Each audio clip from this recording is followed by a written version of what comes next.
the chair in, and we shall get to doing things. What things, Al? What are we doing? Casting League of Legends, Sam. Amazing. Same thing we do every day, Sam. Try to take over the world. With esports. Yep, you've got... Yep. Cool. Sam rolling his chair and got the wheels caught on a cable. Sam punching the mic one. It'll come, don't you worry. Inevitably, as Sam gets more and more animated, as the play, of course, gets better and better, eventually one shall enrage him so much, you shall take up his anger on the first thing in front of him. So here's the issue, Al, right? It's like, I move my hand up normally. That's where... Yeah, I know, Sam, but it has to... Look, Sam, I can move it. But, Sam, when I move it away from that spot, you'll be like, oh, no, it's got to be closer. Whatever, let's say the gyros, but instead of us bickering.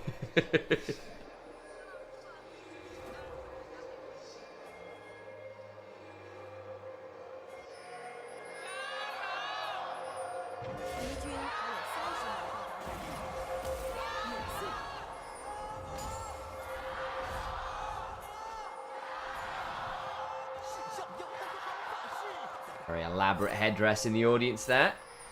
We've got another game with the Bash Bros from WE in that top side between the Skarner and the Sile. However, this time, Top Esports packed some extra anti-tank punch. Zai's better against tanks than the Jhin. Aatrox is very good against the tanks as well, in a way that the Sejuani, which Flandre picked out yesterday, was not. However, I do think having so many tanks reduces the value of Pantheon, who's often better at kind of catching squishies out of position with his ultimate and stuff like that. Often the tanks can kind of stand and fight, turn and lock him down for something big to come through. Top Esports, they will need to show that they can get farm onto their anti-tank champions in a way that anyone's legend actually didn't yesterday. Scream starts with that Q, gets a good level 1 trade. Victor not bad in that laning phase versus Orianna, but Orianna expected still to get push and to largely win out the early lane. Of course, bot side, it's Ezreal Karma looking to fight up against the Zyra Khan. Theoretically, should be early shove for the Ezreal Khan. Not very many things that can beat that shove there, but Zyra Khan, certainly very scary all-in options. I think people sometimes kind of just sleep on how insane that duo can be and how much they empower each other by being on the same team. See that Vampire there using, of course, trying to get value out of the empowered Q. Best thing that that Jekyll and Hung can do is hit Rakan Qs for sustain, because that does give you that heal. Skirmishes going for a big invade. Goes to get on top of Monkey. He's now actually in a dangerous position. Needs to be very aware of that empowered Q. Flash over the wall from Monkey. He had to, but he had to. He absolutely had to. Root now lands onto Hung, only level 1. Yeah, has to flash down there as Vampire getting that level 2 gets a lot of value on the Rakan. Ezreal's Karma has such good level 1 push potential as the Q over gets the recall cancelled. The 2v2 for Tay and Vampire going about as expected, as you should do for the Ezreal Karma. Jekyll Hung lose out those summoners. Thought they were doing okay dodging the double empowered Qs, but they're still getting hit by the single empowered Qs and stuff like that, which tend to do a lot of damage. Let's see what Kanavi's pathing is here now then. And of course, he's going to go towards his wolf. See whether he wants to full clear his blue side and then head red. I think the issue with doing that potentially is Skarner might be given a bit more license to drive through the wall of the Dragon Pit and look for an invade on that red buff, so may want to go straight bot side. With topside camps being taken on Monkey's side of the map as cubed, this is his 500th game in the LPL. Wow. Crazy milestone. It only seems like only yesterday I was casting him over on Rare Atom in 2023. Funnily enough, Cube was in the first series of LPL I ever cast. Rare Atom versus LGD. Yeah. It was, I believe that was the case. Was it Rare Atom? Anyone's Legend. Either way, I remember it was Rare Atom. Yeah, it was really cute actually. I remember having some folks over, and it was the day after we had cast it, and then you guys put on the YouTube video of me casting LPL for in the background. It was very cute. You were very supportive. We did our best. Basically, not get a good freeze up here. With the topside camps being down from Monkey, he doesn't want to be topside. There's a topside scuttle, and you can see he's going bot side instead. But what that means is that 369 can freeze Cube off for the wave, get a bit of advantage here, and set the wave up so the Scion loses a little bit of value, which is important. If Scion's deprived of some resources, part of that front line tends to get. Kanavi's gonna flash out here. He's going to be in a dangerous position. Throws a decent usage to but he's going to be hit by that root. Now he's in a spot of bother, trying to trade this out regardless. Got a decent amount of work. Wow. Wary of the Q. He burns out. Why didn't he flash? Kanavi, my dude, that is just so disrespectful. I was thinking, oh, he might just make it out. Refuses to flash the entire time and will now not just lose his Raptors, but lose his life as well. As Monkey and Vampire, this is dangerous Top Esports. When those two get rolling, WE tend to roll with it. Yeah, that one is unfortunate to say the least. Has very much overplayed that one and gets in a lot of trouble for it. Thought he could save that flash. Had the empowered E onto the first bit of damage when he got wall slammed, and I thought, okay, that's fine, I guess.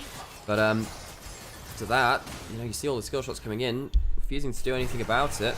Top Esports all-star jungler denied that. Great damage here from Taeyeon, stacking up that Conqueror too. Misses that last one, but Jesus, 369 getting railed on by Ezreal Karma. Might even be able to get that recall stop as well. I think he will be able to, in fact. 369, he's got some pots ticking. Well, he did just there. It's just ran out. I think he can get dove here. Yeah, he probably can do. It's only got the level 5 and level 6 to work with. Good Q. Flashes for the auto. Gets a decent jump, but Vampire flashed out himself. And the last auto comes on through in WE. Pick up another. Well played in this early game so far. Awesome. Really well played in this early game from the Ezreal Karma.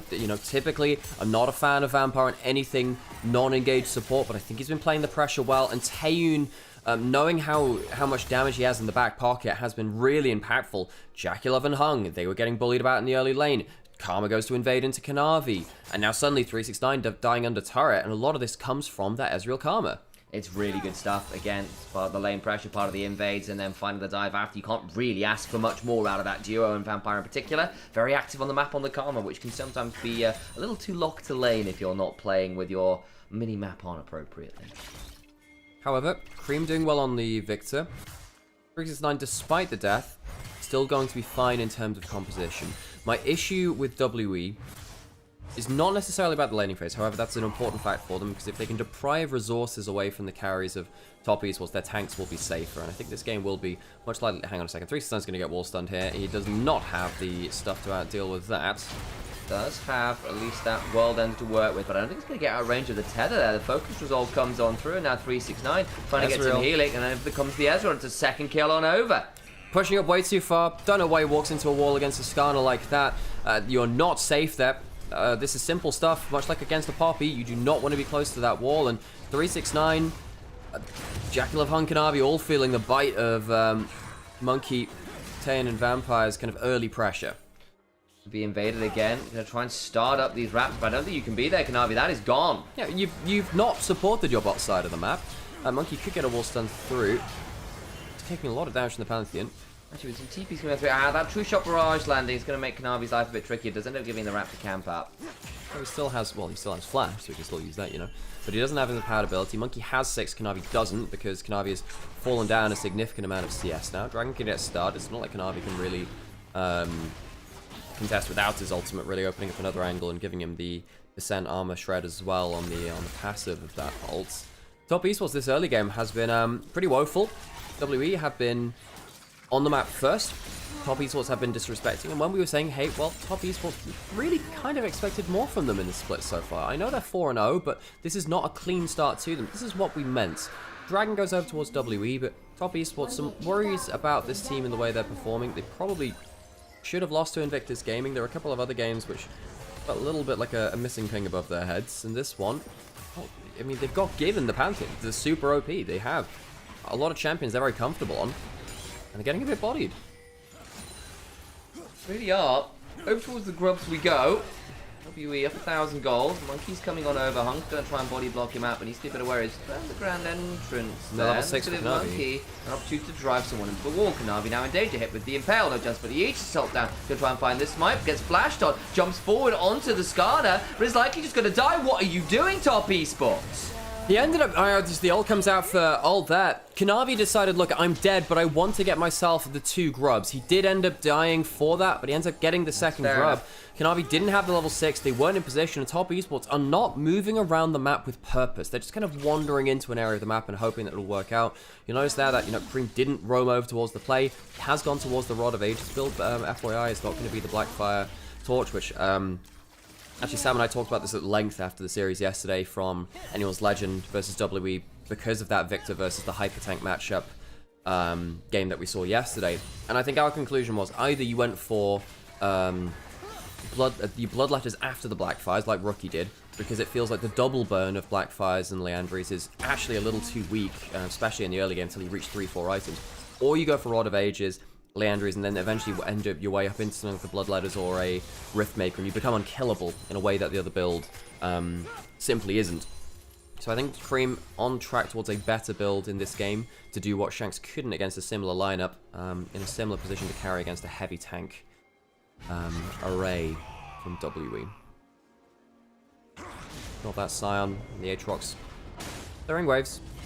Nothing really big's happened between them so far. The 2 grubs to top esports, potentially very helpful, of course. Being said, Sion's pretty good at denying plates actually, because he can put that W1, keep the wave outside a tower mostly, and clear it away very effectively. It's not like when you're against an Ornn or something. Ornn can sometimes struggle to stop people from hitting plates. 369, about half HP after trading with Cube on the bot side. He'll be continuing to shove in and do the best he can. Of course, was falling apart on the side lane a little earlier this game, 0-2, and I'm not going to lie, a lot of that was through his own doing.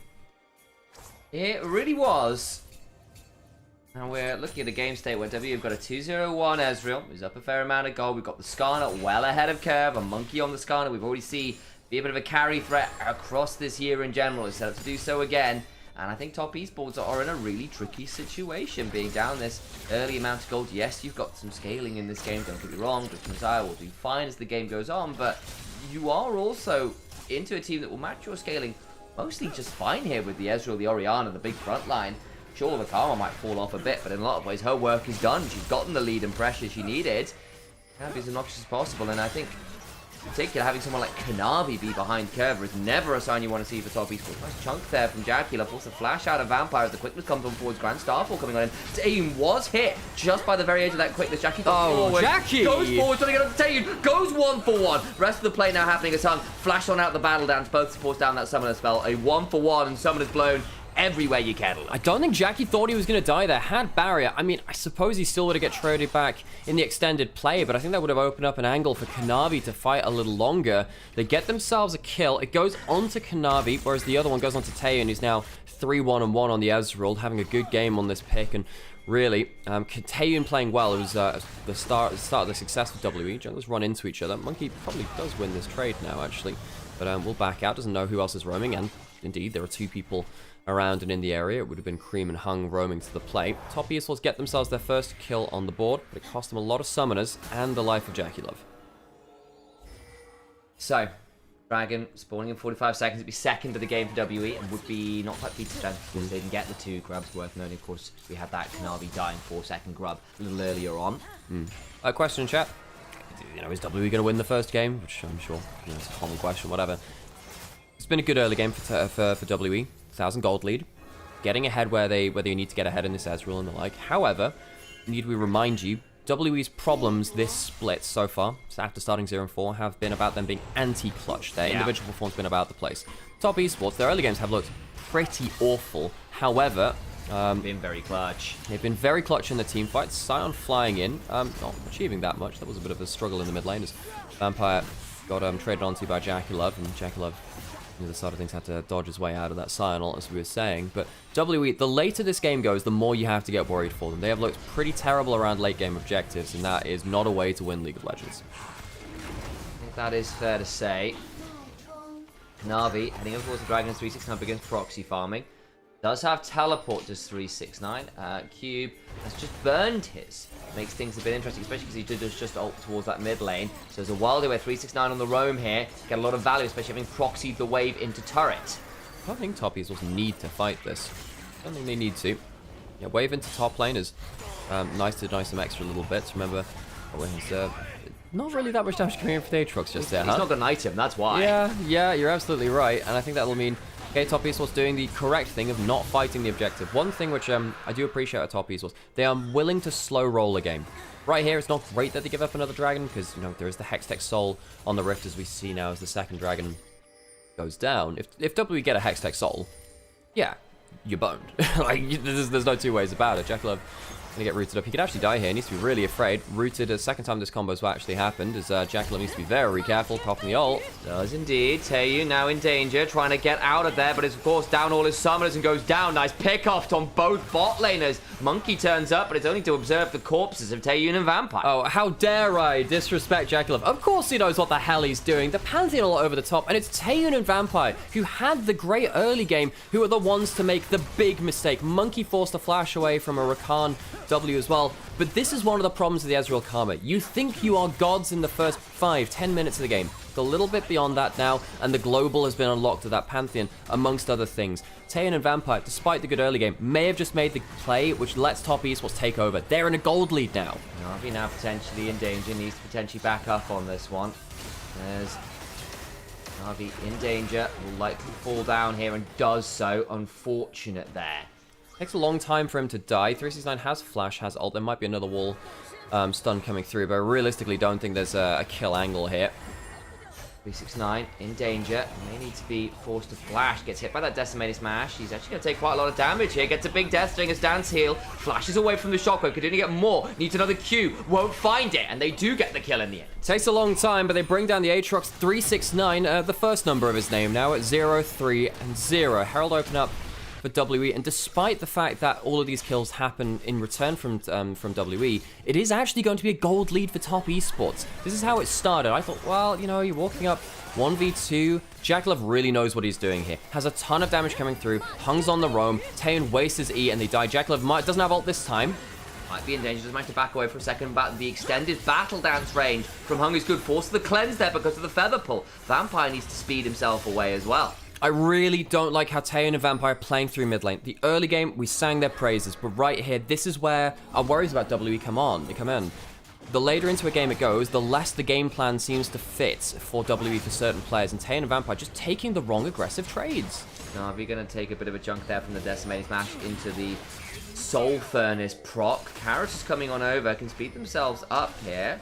There's a shockwave not available for Karis. I was baited a little bit by the icon there. Yeah, I was too, actually. I just saw it. I was like, is that up? I don't know. 8 seconds away on that one. So W need to find a way to play better around this mid lane. They really do. Vampire has flash. We'll probably need to use it. He's in danger now. Doesn't just beat himself up. Ends up being a flash for flash there. Not quite in range of JackLove to get the root after. I think losing flash on the Karma is more important, though, because that's your only mobility, as Rakan has a ton in both his W and his E. Yeah. You can see that Top Esports ruling this mid lane, and their mid lane outer turret has not really been hit at all, I don't think. So WE, despite the fact that they get that Herald, I don't know how well they're going to be able to use it. They summon it now, which is not the best timing either, actually. JackLove has red buff, he's full HP, has his ult available on both summoners. W trying to move everyone in force here. Where is that Pantheon? Underneath the turret right now. They're trying to push in and get as much HP down on this turret as possible.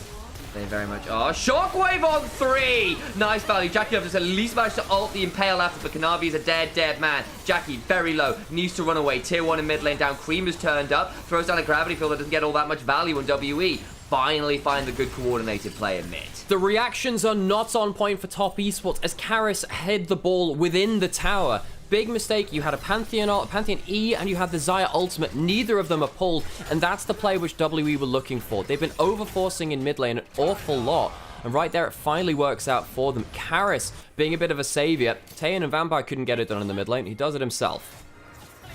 Now, Hung is very deep. Is going to get rooted up here. Will not have the opportunity to battle dance until just now. Monkey went looking slow onto Hung. There's another battle dance, though. And now actually Karis has come on over, and they get the Rakan regardless. Hung really too far there. The Rakan has incredible extended retreat range when you have a Xayah on your team, and even that is not enough to get him to safety. WE really playing around the Skarner well, but watch what happens with the Orianna ball. I think he ended up hiding it in the turret. Yeah, he hides it there, but folks, you have a Pantheon E and you have a Xayah ultimate. Neither were pulled, and it's a 3-man shockwave. That is, you would have expected one of them to get that, you know? Yeah. That's a pretty bad way to fall to an unassisted shockwave. They get a lot of value there, and now WE extend the gold lead up 2,000. Now it's been a very messy game in that sense. WE definitely feel pretty comfortable here heading into a soul point fight. Regain the gold lead, importantly, because they had actually fallen behind. They had to get that again. This gold graph of a game is going to be a little bit weird. It's gone back and forth a fair amount. We do have 2 items onto the Pantheon with that Black Cleaver. Really quite worried that that the Aatrox is quite far behind. I think 369 has had a poor game judging the map, even though individually he's been okay. -1 for JackLove there. Yes, we did notice. Dragon started. WE not going to contest from the looks of it. Ezreal gets some decent chip damage down, but I mean, Victor can control the choke point. In fact, I think they probably should have looked to control that choke point. They've allowed them into the river. Very much have. What do we do at the back end of this? As in goes Zion, not quite Monkey until just now, and that's an impale onto the Victor. Cream gets over the wall though. In comes the Arcane Storm. Charm as well keeps Monkey in a dangerous position. Cube also buying time, but all the while the Dragon is going down. Shockwave well wide, but WE should get the Dragon off this, you have to imagine. They'll get that, and they'll get their soul point as Cream refuses to flash, takes way too much damage, and now he's at low HP to look to Battle Mage. And try and play this out potentially, but Kanavi's also about half HP. WE want to try and find more. There's a ball on top of Monkey. Doesn't have the Shockwave available. Kanavi throws down the Aegis Assault. Decimating Smash comes on down. 369 trying to body block. Into the backline goes Hung. Gets the knock-up. The Feather Pull comes on through as well. But Taeyun feels the opportunity to Arcane shift forwards. Looking for the true shot. Barrage! Oh! And brings down 369. Jackie goes into the sky. Feather Pull onto Garrus, but he gets to come out and protect. They do bring down the Orianna, but everyone's so damn low. A last Essence Flux. The Qs keep flying. Can't quite get the kills. And TES only lose the one. Top Esports being so disrespectful with their disengage abilities throughout the last few minutes, and WE are getting HP advantages with good skill shot accuracy from Taeyun and great tank engage from Cube and Monkey. Right there, Cream wondering whether he should flash or shouldn't at the start of the play. Chooses not to, takes over half his HP, and ends up starting now at this HP for the fight proper. You can also see later on, Jaculov ends up, pulling his ultimate a little bit late as well onto the Orianna QWs. WE, they're getting such good chunks with their Ezreal and the Orianna that the damage just keeps ticking up. Look at the way that Taeyun just keeps jumping forwards. And the 4-man ultimate here gets so much damage down. Jaculov failing to ult either the Ezreal or the Orianna QW. Doesn't actually dodge any damage. I wonder whether that could have made the difference there. Jaculov had a great ult or two earlier into the game, but they need to be top-notch if you're going to be trying to dodge out this damage. Look at that damage from Taeyun. Yeah, I mean, they were very lucky not to lose another 1 or 2 there at the back end of that. I'm not going to lie. Everyone got out on sub 10 HP, it felt like. Taeyun, an extra Q from him onto anyone, it felt like would probably have been death. Doesn't happen. Now WE find themselves up in another amount of gold. They're still about that 2,000 gold up. They've got soul point. They found some more shutdowns. Feeling good here for them in this game state. We'll see what they can do from here. We've seen them fumble from this space before, but 21 minutes, soul point, lots of turrets to their name. Not ask for too much more in the grand scheme of things. Yeah, and the big thing is that I don't think Top Esports anti-tank potential is online. You don't have a Lord Dominus Regards, you don't have the Leandries, and this Aatrox, well, initially I thought, well, they'll have a field day versus the tanks, that's what I said in draft, has played poorly on sidelines. 369 has judged the map poorly, he's been caught well out of sorts. I think Top Esports as a whole haven't really understood what's going on in the map, and I think WE, credit to them, have played much better around the map than they often do. This Atacon is on full vision. Victor will be able to recall and come back into the play. Let's see which angle he chooses to teleport into.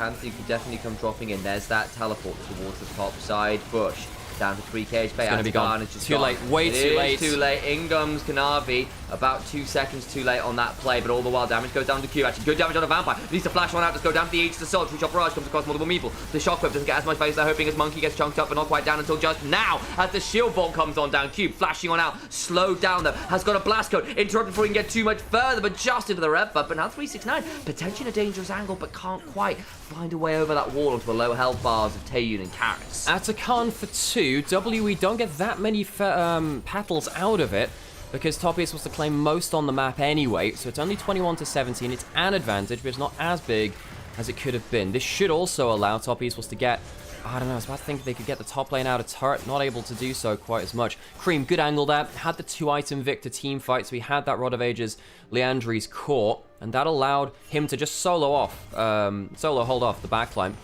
Top lane turret, trying to deny the local gold. 369 should still be around for it. Yes, he will indeed get that. The approach with the Atacon a little bit late, but Cream's the hero of this fight in a lot of ways. Even though he misses that initial death ray, he manages to zone off both carries at the same time. Taeyun have to flash back out, and rather E back out of the gravity field. Double Chaos Storm into the double death ray as well. Doing a great job. This Victor at the 2 items, we said the Victor would be an issue. He absolutely was that. It meant that those carries weren't in position to get the HP chunks that they'd been getting in earlier fights. 50 seconds till the Dragon, which would be sold for WE, and it's even in gold. Kanavi alone in top river. Anyone else walking up, he needs to use his E. I don't know if he's going to have a chance to do so. Kanavi gets impaled. Kanavi, my dude. And the Jaculov forced to back away from doing damage by that Shockwave route onto Cream by that focused resolve. Value onto him, gets shielded up, but is now desperately low. TP finally comes on through for 369, but it's a little bit too little, a little bit too late. Kanavi has a 2.5k lead over Monkey. He is very, very powerful, but you can't afford to walk into River like that. It's 20 seconds till the Dragon. He'll have his ultimate to recontest, but I don't think Top Esports can take space in the River. WE should be able to start up the objective and threaten Soul and force a risky gamble of throwing that Pantheon into the backline with his ultimate.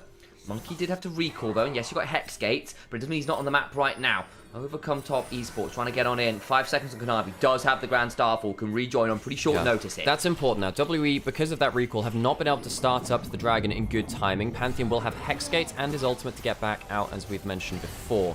How's the anti-tank damage looking? The Ezreal getting great damage down. That's good. Get some damage onto that Victor. If Victor has lower HP, he can't be the anti-tank menace in the same way. Looks like the Aatrox has really struggled into this Ezreal in particular once they got fed. Can't buy the space they're hoping for. He's off the Grand Starfall, looking to get on the backside. Karras forced to flash away. Looking to get on top of the Orianna, just wide.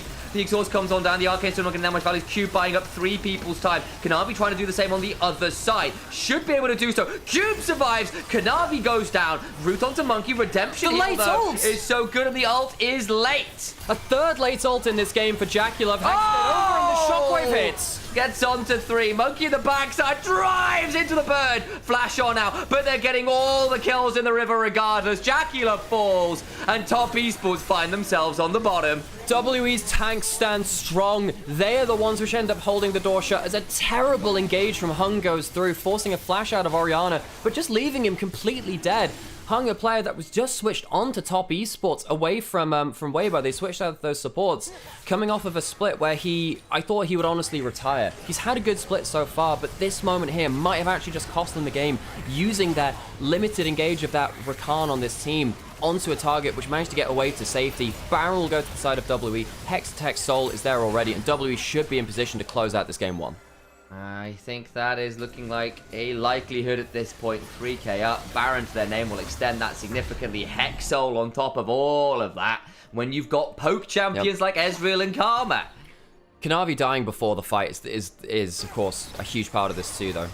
You know, Kanavi getting caught out most of the game. But look at Hung, doesn't get the ultimate onto Cube to extend the distance, misses the W, and leaves his whole team out to dry. I think Kanavi makes a mistake in jumping forward there as well. I have no idea where he's used that empowered ability. And Cube gets the last second shield rather, to keep himself alive. So Hung Kanavi will be scratching their heads a little bit of that one. Jackulov once again, late ultimate, getting hit by a QW from that Orianna, and really struggling to get good value ultimates here. And then everyone in their desperation piles forward into another shockwave. Karras has had a very good game. There managed to get so much value, jumps on in, flashes back out, gets the Arcane Shift to go right back in again, back to life we go. Damage onto Cream, who is once again eaten up. He is dessert for WE this time around. Mistimed ult. From the mistimed ult, Jackulov going on to the other side. In goes Hung, but the Shockwave is there into the Impale. Oh, it's the Quadra kill, I think, at the back end of that one. For Karras, somewhere out there, Freak would do a better voice crack than I would. 3-6 now, 9 endangers. Oh, they're going to try and donate the pentakill. No, they are not. Because Monkey C, Monkey 2, and Karras is denied the full 5. Monkey, you dick, denies the pentakill to his mid laner Karras. But WE smash home another game with this Skarner Scion combo and take a win off of Top Esports. And let's be real, it starts in the early lane. They get the massive advantages. Top Esports come back a bit, but when WE stop finding those fights, it is done in style. Yes, Top Esports fumble some significant plays. Lots of mispositioning around ultimates. Lots of misuse and mistiming of ultimates. But on the other side, WE, for the first time in a little while, the engines are rolling. The skill shots are landing. Taeyun look dangerous. How long have we been able to say? How long has it been since we've been able to say that this split? A whole little while. But hello, one and all, and welcome back to the LPL English cast by Initialise and Nymaera, whose channel you are most likely on if you are on Twitch. We're also live on YouTube and on Onivia's channel as well. Thank you all for joining us, one and all. There is no longer any official broadcast of the LPL in English, right? Discontinued that one, having picked it up briefly for a year or so, and now it is down to us, the community, to bring you all of that action where and when we can. We are two of the more experienced casters at this point in League of Legends and esports. We're siblings. I'm actually their older brother, which is kind of cool. It is a pleasure to be here doing this all for you, but it does mean that we are reliant on all of your support back home to keep doing what we're doing. Two best ways to do that: subscribe on the Twitch Prime. If you've got a Twitch Prime, you got that free sub anyway. If you're going for Amazon Prime, consider dropping it here. It goes a huge way to keeping us in business.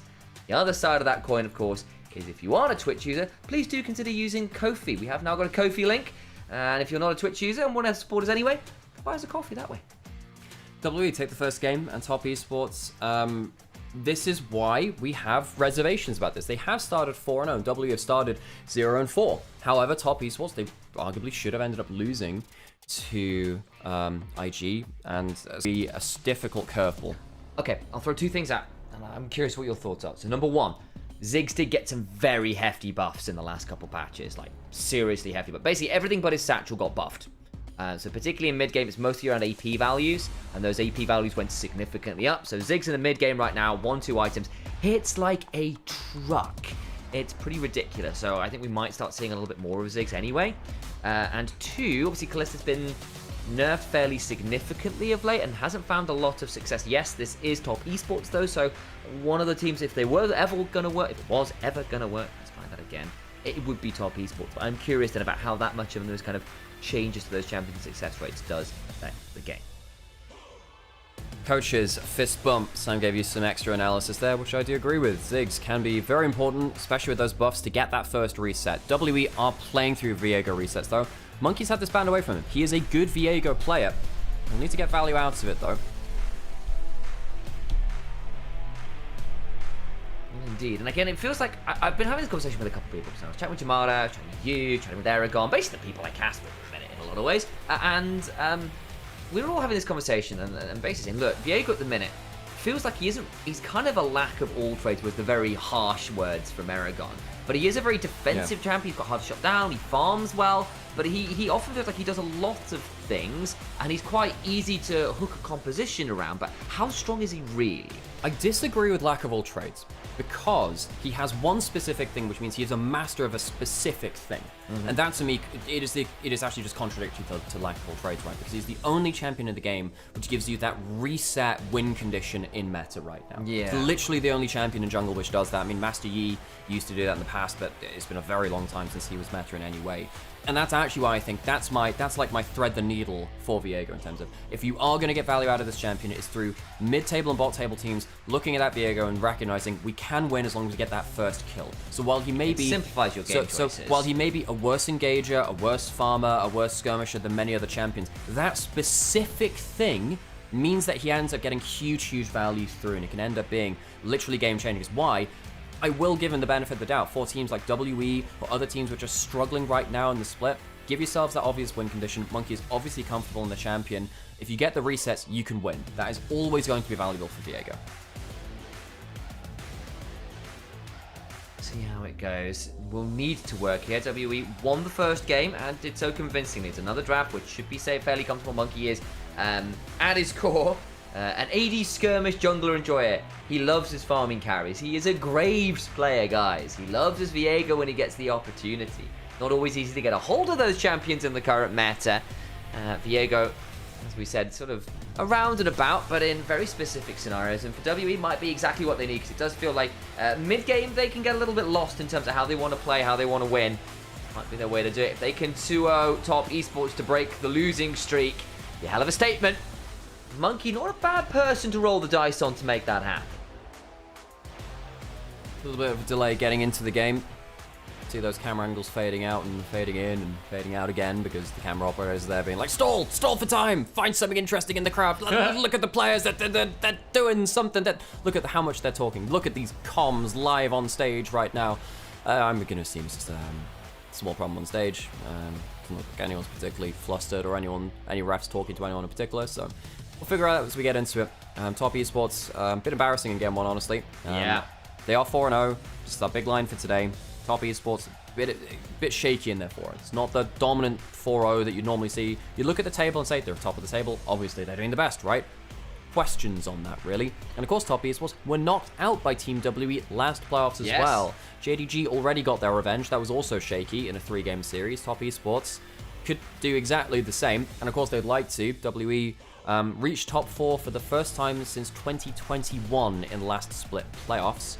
Top Esports were part of the architects of that Yeah. by falling apart to WE, not realizing WE's comfort and falling apart to it. Funnily enough, that's happening here in Game 1. And I seem to recall chatting with you at the time as well, saying, look, we aren't convinced by Top Esports' regular season record going into playoffs. We need to see them step it up or things could go very wrong. And they did just that. They did just that. Like, they are a team that has had significant issues. When it comes to consistency, to level of play, to kind of like getting away with it. And as Jesse once said in that one show about breaking things badly, can't keep getting away with it. And they couldn't. They couldn't in playoffs. Unfortunately, I'm looking at a kind of repeat scenario here at the start of Summer Split, where some of those flaws seem to still be lurking in the background of Top Esports for all they've switched out a member in support. Damn, these guys be taking a while. Whatever, put our cameras back on. Hello. Yes, we can do. So, yeah, Sam, you got to stop looking at your phone now, because we could just be sat here like this. I know. I could have spent all this time playing horse game. You know, I could have done that. Why didn't you? Because I felt I was a step too far.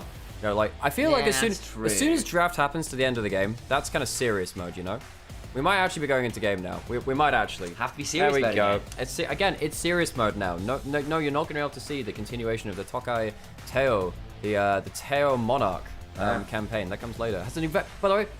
The game has achieved its goal, by the way. I've actually got invested in the stories of the actual IRL horses. Oh, congratulations. Yeah. Symboli Rudolph was Tokateo's sire. And they were both like G1 record holders, kind of most wins in blah blah blah history. This means very little to me. That's okay, so it means they were very good, and they had like this lineage of success, which is very cool. On to the Rift we go for our second game of the day. See whether Top Esports can pull the Grand Slam off here and get number one in this particular race. There's the WE Skybox. And the Gyos shall ring out.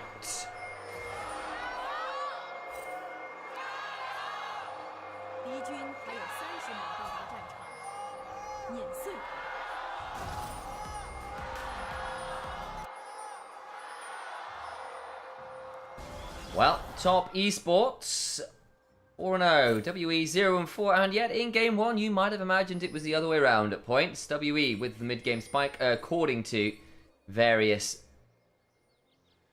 statistical models. You can see actually they've got the times on when things spawn, actually, basically up until Atakan. WE looking pretty good, and then Baron spawns, and things got a bit trickier for WE, and I can sort of see that getting caught in the pit. And Top Esports gets some items online, could be quite tricky.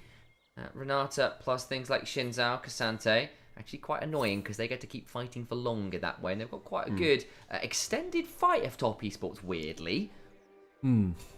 Dream spots out Karis, can get a level 1 trade, has Conquerors. These extra auto attacks actually do matter in terms of stacking up passive like that. Yeah, and you don't easily proc phase rush at the level 1. Bad mistake from Karis. Walking over a ward does take some stuff back, but Cream has the door and shield. He's actually happy taking an extra auto or two because he'll regen up a little bit more. Karis has less ability to do that. The link there between the Callista and the Renata. New skin there. I think this will be the Spirity Blossomy one, or is it the Fairy Court one? I don't actually know. I think this one's Fairy Court, Callista. Yeah. Oh, trying to headbutt back into the bomb. Does manage to do so. Nice there from Vampire, because the skill shot missed from Taeyu, and the headbutt actually gives the extra skill shot over, but still losing the level 1. Of course you are. It's a Callista Renata, and Alistar doesn't exactly do much in terms of AoE at level 1.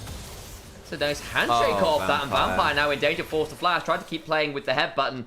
That time Hung was ready to punish. Badly timed there from Vampire. Level 1 headbutt, great. That one, no, you're literally doing that into them as they hit level 2. Like, on the auto attack, they hit level 2. You jump in, and that's going to not exactly help, because now you don't have the flash combo turnaround. Because one of the ways you deal with the Callista Renata is by flash comboing into your jungler. You cannot do that now. Not that the Viego is a good ganker. This is where, you know, the thing about, well, what's the actual power of Viego right now? That's where it comes into question, because Viego can't gank really in early levels. That's over all the nerfs he had over time. That's one of the biggest ones which has hit him. His early gank potential is really not what it used to be when you could flash W in.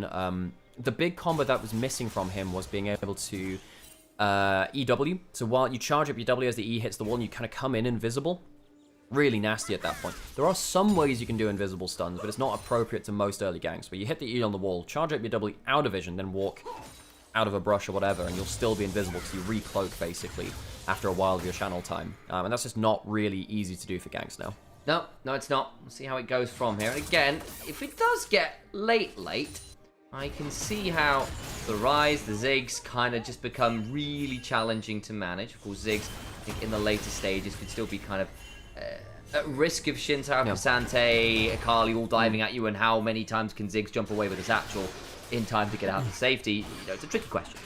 Because there were some comments in chat saying, hey, top esports quite low range, isn't that going to be a problem? WE aren't that long range either. No. And also the problem is, you don't have that many ways to defend against a flank. You don't have people that are that great at holding flanks. The Investor and the Rise are okay. They're actually pretty good. But the Alistar can only be in one place at one time, and Alistar also wants to be the one engaging. And one of the problems with WE is that they're pretty good at looking for the flashy engage. Sometimes they don't think about the step beyond that, the degree of complexity beyond that. In terms of, well, do we need to peel for this certain carry? Do we need to, you know, play for disengage instead? That's not really their forte, because they look for the aggressive engage much more than that. And if Akali gets a flank, you will lose the game. Little note there on pings on the Mooney map. Viego, I did have a wall put on his romp, so Top esports just pinged that out, obviously getting a lot of shove bot side. But I think at this point, Jackie and Hung might take the opportunity to reset. Already seen that's come on through from Taeyun, who's running the teleport. We've got a lot of teleports in this game again, guys. We have got double teleports from both solo lanes, plus Taeyun with it, plus spellbooks on both sports. We could have basically everyone but junglers and Jackie with teleports this game. We could genuinely have 7 teleports happening at once here. Side Cube and 369 trading out fairly aggressively there. Won't lead to all that much. 369 on the weak side. Cream doing well in this laning phase comparative. You know, the Akali. The reason why Akali has survived in mid lane as opposed to every other assassin in the game is that her laning phase is actually pretty good. You can run that Doran's Blade and you can have some extra bits of regen. The points where Akali really fell out is when she couldn't even get laning phase. There have been points where she's been picked even though her team fights were kind of sucky compared to other points in history. But because of her W, because of her E being able to allow her to regularly last hit, give us some ability, gave us some ability to kind of play through early lane really. Cream a little bit down in CS, but if Akali's just within touching distance, you know, within 5, not really falling more than 10 CS behind, you're pretty happy. And that's bang on the margin there from Cream. Meaning that the Rise hasn't been able to get raised... Words just completely failed me there. They just fell out of my brain. Won't be able to get wave shove as easily, and it means that the Akali can be much more confident. Dragons are going to get started. WE, they don't have the crushing early game lead that they had last time. The Ezreal Calm has not provided that for them. They're against the Kalista Renata, who's starting to stack up on the Dragon. Vampire can go in for a big combo, but doesn't have that flash to do so. And get some damage down onto this Dragon with the stacks in there. She's got to get that through. Ren comes on through. Actually, not even required. They just hop forwards. Now looking to find an angle. Realm Warp behind, but they do get a decent chunk away from Hung. Gets the back on out, but Kanavi and Jackie continue on towards the Viego. Already that means there's no reset available because the Ruined King is down for the count. Alistar no flash. Alistar no flash until just now. Comes back off cooldown just in time.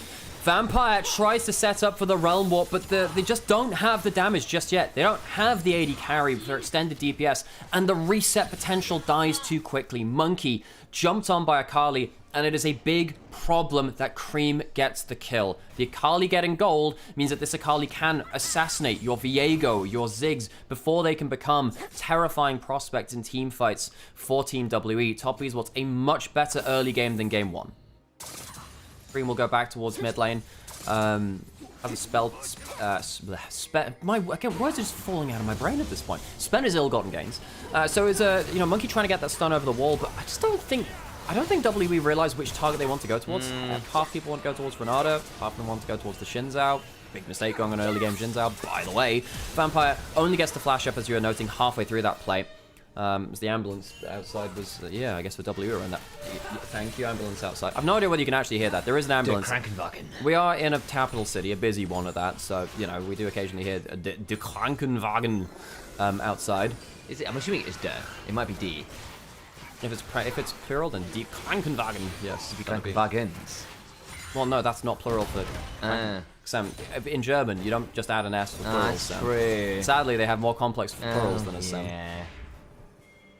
Yeah. Anyway, the Krankenwagen is not for me. It's for them, I guess. We'll workshop it. We'll figure it out. Terran going to be stationed in mid lane. Petrol's got it. There you go. Petrol. Plural for Wagen is Wagen. There you go. There you go. Yeah, I did think so. Walking up towards the grubs. Early Dragon was taken. If you get all the grubs as well, it's a good start for top esports because they would be getting themselves that Kalista with the objective lead, which is one of the key things you need from this champion. Righty then. So, on to grubs being taken. To potentially dive Cube here. He's got Public Execution and a Dream. 369 with All Out. There's also Bailout here. I think Cube's going to struggle to get that kill on this one. TP comes on through to defend, and there are a lot to work for with WE. They do have they're packing the extra teleport. Taeyeon's one was the one off cooldown. Karis didn't have that. Wave will be cleared out. Taeyeon away from mid lane. Does mean he's down that summoner. Dragon, of course, not up for a little while. Blind bomb there into the brush as Jekyll not able to dodge out on that one. Red buff being invaded into. One of the things which did happen around those grubs is that Monkey went into the other side of the jungle and farmed away enemy raptors. Losing a red buff now, so camp for camp parity. In terms of jungle lead there, you can see that Kanavi up a camp onto the Viego. It's not that bad. Jekyll has flash, has barrier, needs to use them. Yeah, just flash one direction. Kanavi now coming on down. Might actually be a bit tricky for WE now. They can't quite get enough. Flash blown by this Kalista. Gonna find the handshake, looking for the Plate's Call, that's the one. Remember the name of the Kalista ultimate on the fly there. Gonna get the Ren slow. And Vampire now in danger, slowed by that smite. Wait, the Realm Warp out! Nicely done! So Vampire escapes, but he does end up blowing his summoners, which is important. Not having that flash combo is a problem. Vampire does occasionally overstep for warding missions, and right here, he kind of overstepped looking towards Jackal. Didn't land his Pulverize. He ended up landing the headbutt, but not the Pulv afterwards, which meant that Jackal could make it out safely. And I think having the Alistair flash down is quite important here. Yes, getting away from Kalista, never a bad thing, means that you can't flash out of an Ambessa ult or something like that. The Vampire is so important for WE getting their target access. He needs to hold on to those summoners very dearly for when they're most best used. Top esports did burn 3 flashes of their own not to get the kill though. Kanavi, Jackie and Hung all down there, so it is still a fairly significant amount of summoners blown by top esports there, so it's not like it didn't come just wait for free. Yeah, for sure. No, that's very much worth talking about that too. I kind of forgot how many flashes were burnt. Yeah, it was quite a lot. I was like, well, you know, 1 for 1 or even 1 for 2. I'd be like, look, Alistair flash is really important. So, we got now a dragon up in 30 seconds. Top esports do have a bunch of flashes down. In fact, the only one that's 2 that are up at 369 and Hungs. You do have the Fate's Call on cooldown as well. That's an important tool not available. And top esports really wants to be playing through these early objectives. Kalista always wants to be stacking these up, if at all possible. Monkey's going to be recalling. He'll get himself to his first item, Kraken Slayer, which is a nice damage bump for him. And WE, this is where we start asking the question, can you cleanly get those resets? If you can get them right here, right now, maybe you can roll into a 2-0 series versus top esports and fix your 0-4 start yourselves. Cube jumped out a little bit. Well, that does a bit of jumping around, rather, with the Sundering Slam and Cunning Swipe and all of those other abilities that Ambessa uses to empower Dracon Step. And actually, Vampire has his flash back up. I don't know whether it was the Hex Flash used in the mid lane at that point. In that case, dude, what the hell was Top Esports doing in that mid lane? Apologies for misreading that one. Something about the summoner icons when they're just off cooldown. It does me in sometimes. Vampire gonna get caught by a couple of skill shots. But I think WE, with so many flashes up compared to Top Esports, should be pretty happy with taking this fight now. Yeah, I'm not going to lie, I think I just got baited by Hung's cooldown as well. I wonder whether there's a bit of a spectator bug with Spellbuck. Either way, Jackie Love, back away from the Harrowed path. Didn't potentially see a bit of a setup around this dragon. Rise on an angle, doesn't have Realm Warp for the next, let's say, 10-15 seconds. So that'll be coming up shortly. Cream will watch Vampire and Karis around here, and we'll see how effective WE can be at kind of disengaging the melee top side of top esports that wants to go low range, start to brawl. They miss someone out in the combo though, and you get a Carly swing in. Things go pretty problematic. The 3 grubs working out very well for 369 on the top side, and WE not starting the dragon. They don't want to be the one on the dragon themselves. I don't think they don't have great objective DPS. Means that they back off from River and give it over to top esports. Monkey will be spotted in terms of that. They know he's in the area. Uses that Harrowed path. There we go. Ren's starting to get stacked up. Teleport's coming in. Where is 369? Damage comes on down. Hung now potentially in danger. Heal comes on down. Gets the Realm Warp, or the Rune Prism rather, onto Cream. He needs to start turning around as the hostile takeover comes across. Does take over to Monkey. Potentially dangerous. Cream goes to the backside. Doesn't get the kill. Body now claimed by Monkey. Crescent Guard comes on down for Kanavi, but he's going to be potentially dangerous. Taeyeon looks to get damage on the other side. Public Execution to the backside. Damage as Cube goes in, but goes down. That's too far. Flash from 369 on top of Taeyeon. Has to flash into her. Monkey will ult away. 1 for 1 as it stands, and Dragons View by top esports gets them the objective marker towards the feats of strength. Poorly played by Cream there, getting executed by that Viego. That could have been very, very problematic for top esports. They do get themselves the objective. Cube throws himself into the middle of top esports, and he goes down too. But Monkey, getting that one reset gives you a bit of a reminder of how WE could potentially win this game. So, Jackie going to go towards this mid lane. See how we can do again. He's about even with this Ziggs right now. They've got to load these early objectives. Of course, all the while, Taehyun's actually farming very, very well on the Ziggs. He's up about 10, 15 CS right now, doing quite well. 369 though. Another plate, footwork away, gets slowed by Monkey. Cube coming on over, but doesn't have the public execution. I don't know how easy this is going to be to keep chasing on. So they'll just keep that turret alive. My dude, he has Icefall Gauntlet and Tabby. Yeah. He do not be caring about you. This is one of the problems with the Viego. You don't exactly 1v1 in the way that you did before. And the stun lands onto Akali midway through. The Rune Prison does as well. Cream could have gone out here. I'm really surprised he goes in. He misses his ult too, gets immediately killed on the other side. Just get out to safety. You cannot be playing with low HP bars against the Viego like that and giving a free reset. That is not good decision making from Cream, who typically has been a very good Akali within the LPL. That was not. That moment was not. There he goes. I wonder whether there was a bit of a miscomms about who was going in when, because I know Kanavi was around. No. There is no one that can even reach that play. That is not a combat who's going in. That is just thinking you have an execute combo and missing your skill shots. Oh, can't really say much to that one, can you? Just don't miss your skills. Don't miss your skills. Also, just don't get insta-gibbed when you jump in like that. That is mistake. That's the primary mistake you could make. 369 will be bodying this matchup now, by the way, with the lead which he's got. He's got so many good demolish procs, and 369 Cassante is one of the most legendary player champion combinations we've ever had. 2023 was largely ruled over by JDG 369 going absolute Super Saiyan and showcasing what the champion could do in both 1v1s and team fights. Between that and the Aatrox and the Gragas and the Ornn, he had a lot of picks. It became such problematic disruptors. Interrupted there, just 369 on the reset. So in the end, he himself gets disrupted, which is a touch ironic considering the conversation we were just having. But hey, here we are. Someone was asking when was the last time that Kalista Renata got wins. Yeah, it was actually Jack Levin Hung that got it within the LPL after MSI, and they played very well at it. And, currently they have the objective priority. Even though it's not a gold lead, they have that. Now, they are getting zoned out a little bit. Karis, hang on a second. Cream going in, starting to land that E. Karis, he does have Realm Lock, does that flash. Safe for now. That's the face call! Flash for the hostile take. Oh! Damage onto Ziggs. Reset comes on through onto the Kalista, but Monkey is claimed before he can take the body. Cube had to flash on out. Realm Warp gets them out to safety. Realm Warp, I said halfway between the two. Alex has cursed me by conflating Rune It's Prison the and Realm Rune Warp and the Realm Prison. It's so annoying. I never had this issue until you mentioned it. Yep, and the curse continues. Another hand touches the beacon. WE cannot disengage. The Renata getting Kalista ulted into the play, then flash ulting.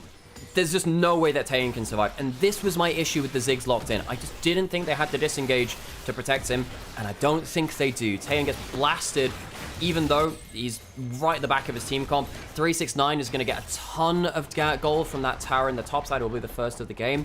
369 is going to be an absolute behemoth in the backline. Actually, sorry, I'm going to use my Robot Wars terminology. Behemoth.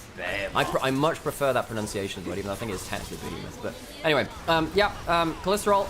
Taehyun probably shouldn't be the one having to face jank that, but I'm not going to lie, even if he wasn't there, let's be honest, I think 369 would have cleaned him up anyway because he was coming from the other angle. Great timing by them, and a much better approach to the game from Top Esports. They are actually understanding where they need to be on the map and the angles they're taking towards it. If we went back to last game, they'd be a little late, not really deciding where they want to be on the map. This is much cleaner from them, and I think now falling behind the game, falling behind in terms of dragons and objectives and gold and everything else, it's just all starting to pile up.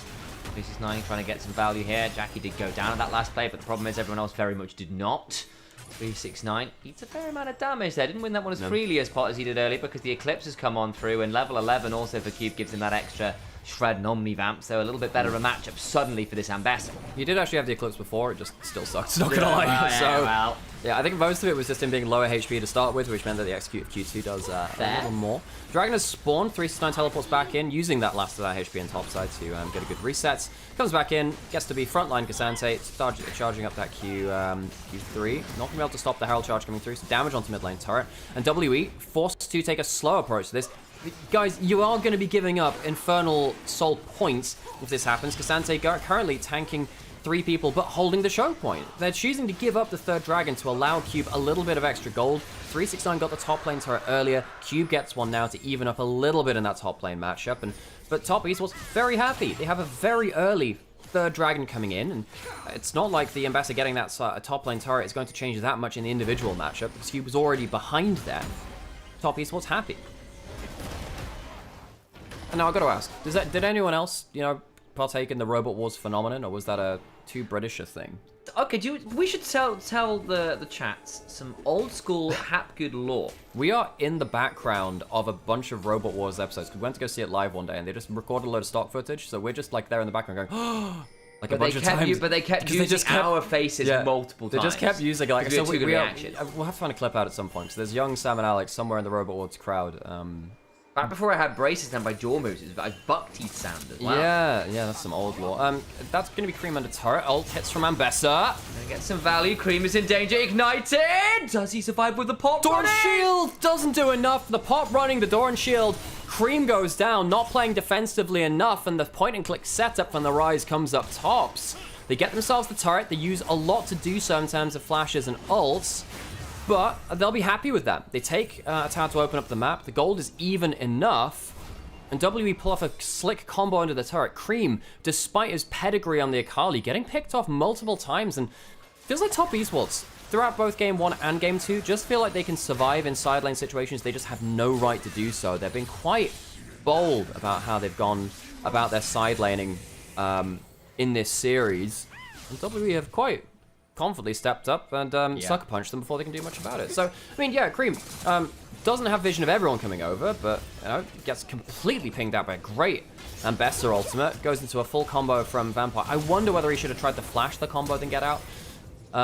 Couldn't manage to do so. Goes down, even with the pot and the door and shield ticking.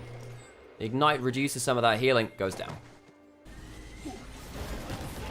Razor was my favorite. Razor was my favorite too, as Amber. Hypnodisc was Sam's favorite. Hypnodisc, yeah. Okay, apparently, someone was it Amber met Chaos 2?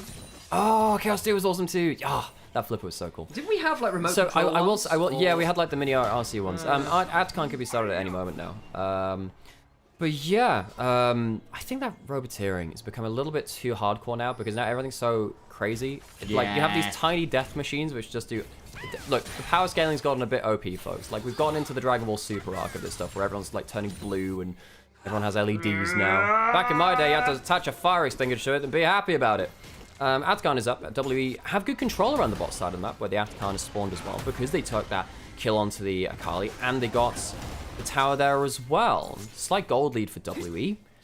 This game could come down to the next dragon, actually. Top Esports, I think they've rested on their laurels of that early game gold lead a little bit, and I don't think they've necessarily gotten the best out of it. 2 items on the Ziggs. You were talking about the AP values, AP scaling values being much higher for the Ziggs now. Yep, it's going to be a problem. 2 items with the Ludens and the Horizon Focus both being pretty high AP items. Going to be nasty. Cream on vision on the other side of the wall. Not going to be able to... Not going to hit the skill shot onto him though, it's Taeyin.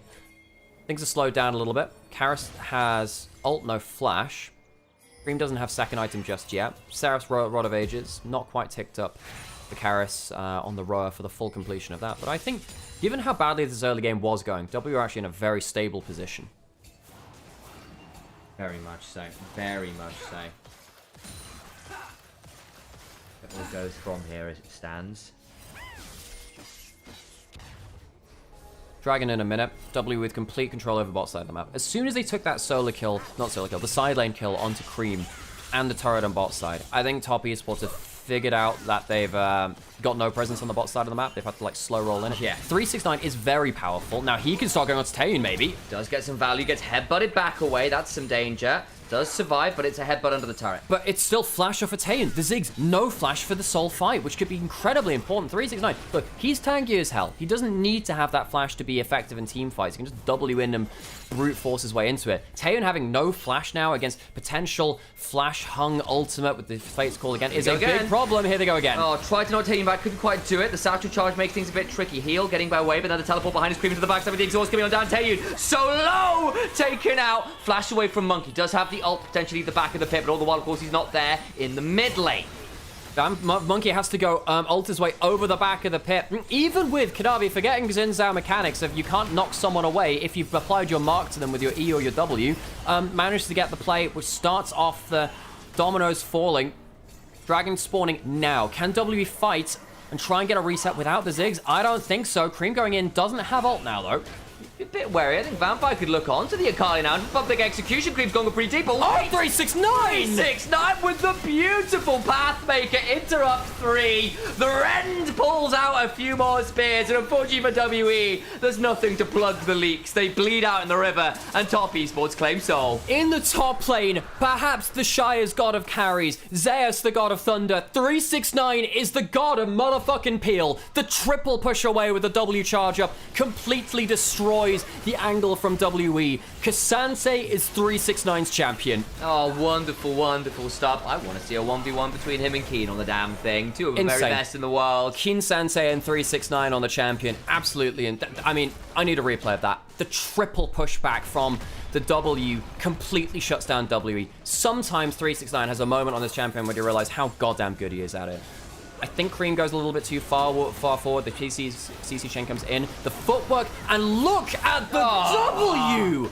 Very rarely does disengage get me as hype as that. Takeover? 369 is a god amongst men when it comes towards this Kasance. If you want someone to keep you alive in a team fight, I will bet my life on 369 every single time. It's so good, and it sets up Hung for the slow roll of that hostile takeover that catches all three the 369 caught. They all got to turn into sort of like ravening wolves at each other's throats. Such a problem, and now Top Esports with Infernal Soul find themselves significantly ahead. They get Atakan, can't ask for much better else on top of it all. Yeah, I mean, the pick on Taeyun made it very hard for W to approach, but sometimes it's the 369 classic. So, glazing of the top laner done now, folks. You can tune back in if you're a Top Esports hate watcher. WE, this is where the game falls apart. I think Infernal Soul is very hard to deal with. It's just tons of extra stats, which you don't have. 4 dragons is a ton of extra stats, which you just don't have. Atakan was taken by Top Esports as well, of course. They have that. They have the bonus in terms of those battles. Now the next thing up, Baron. Top Esports can take that on good timing. And the good thing about Top Esports is they know how to play around objectives with Kalista. Very few teams right now have figured out how to get those early game objectives stacking with the Kalista Renata. They've managed to do it again. They do have Flash on Hung with that ultimate. Dracula can fling him in again, so W need to be very careful of that. And sadly, I just don't think WE have themselves the win condition anymore. It's very hard for them to get that reset through. We didn't even talk about this before. Very hard to get the reset win condition against Viego, for Viego, when there's a bailout. No, the bailout makes it so hard for Viego to play. They do have a ward to spot the Baron getting stacked up on. 369 trying to hold the choke. We'll spot them coming in. What is the play, Top Esports? Akali a bit far away from the fight right now. There is yet. Top Esports buy enough time. Carly just hanging around the back on the bush. I think she's being pinged out though. They've got to have an idea that she's there. So maybe they can go for an Ambassador ult, snap engage. Ambassador ult is very quick is the thing, and it means that if you're out of position and Ambassador starts the fight, you don't exactly get that choice to play things through. And yeah, so when you start falling behind the game, you don't put wards in the most efficient locations. You put them in the weird locations, like this one, right on top of the Scuttle's Shrine. It's not actually on the Baron Pit itself. It means that sometimes sweepers miss them, sometimes control wards miss them, and right there, 2 of them get value. One was just replaced just outside, but that one's spotted. Not as valuable this time. That's going to be 1 useful ward down, 1 bad ward cleared out. Cream, 2 items in a bit. Chain Laced Crushers coming in. Right in the top side jungle potentially is 369. Yeah, and Kanavi forced the flash out of Vampire. Vampire doing his typical thing, sadly, when he falls behind the game of going too far for wards. Cube getting all in. That takes a lot of damage. Remember, there's the Conqueror on top of Akali, so the extended trades just lead to a very dead Ambessa. And with Ambessa gone, surely that's the green light for the Baron being started. Rise pushing in bot side might be an objective trade of inner turret for the Baron. As the stacks start to come up, Hung still has ultimate, still has flash. Taeyun tries to check out that bush, will spot out the Renata. Okay, so Baron being started needs to be a concern here as Top Esports are the ones on it, but all the while Monkey forced to flash away as 369 in a 1 versus 2 gives absolutely no fucks. That is a dead Ziggs who is down for the count. They will get a turret elsewhere, and it's a tier 2. That's not bad, I suppose, in the grand scheme of things, but Baron is down. Your Ziggs is down. All your wave clear is damn short. Everyone else out of position having to reset. Shove through mid lane for top esports. With 3 grubs, top esports could even threaten an inhibitor. It's not like they have to back off for Elder, which is only spawning in a minute and a half. With your no wave clear, I think they could maybe even take the whole inhibitor turret. WE, you got to start racking your brains. How do you fight your way through this? They're going to try. Down goes the inhibitor turret. Inhibitor itself follows, and WE on the ropes, and they are fraying. Top esports playing very well around objectives. I think they are probably our best 5v5 objective strategic team. Whatever. Pronunciation aside, top esports are the team which will rock up 5v5 to an objective and walk away with it. With better setup than most of our teams. Teams like BLG and Anyone's Legend, they actually prefer to set up an objective, back off it, and much like in your tactical shooters, they look to retake the pit instead. They set up some framework around it, and they look to try and retake the angle aggressively. Top esports are the ones which actually turn up to it and force you to come into them with very good setup. Very hard to walk into a Kalista Renata who threaten to kill the objective and secure it very effectively, but then also defend it so well with that Renata ultimate too, layering down that CC across the choke point. Preem has Medjais, has Seekers. He's very happy to go forward. Kanavi. Oh, that's a lot of damage onto Monkey. Still has an audacious charge. Lightning comes on down. Taeyun in danger. In danger as Creep goes forwards. 5-point strike finds one. Public execution finds another. Vampire in danger as he's brought low by the Kalista. Karis now in danger. He's going to get knocked up by a 3 talent strike, but Jackie Love to wipe out everyone not named Cube. And suddenly unspeakable violence happened. There's a wave coming in through mid lane, a number of seconds until respawns come through. Cube is alive, but he's recalling. He has flash, he has ult, and there are some low HP bars. Don't think it will save the game, though. He will try his best, but a teleport coming on forward. The rest of the squad heads onto Cube. Is forced to flash back onto the fountain, down to 20% HP. And Top Esports wake up in game 2. Lock in a Kalista and smash him out in 20. Make that 30 minutes. I can't beat the timer. Unspeakable violence occurred in game 2 as WE were reminded that they are against currently the 4-0 team.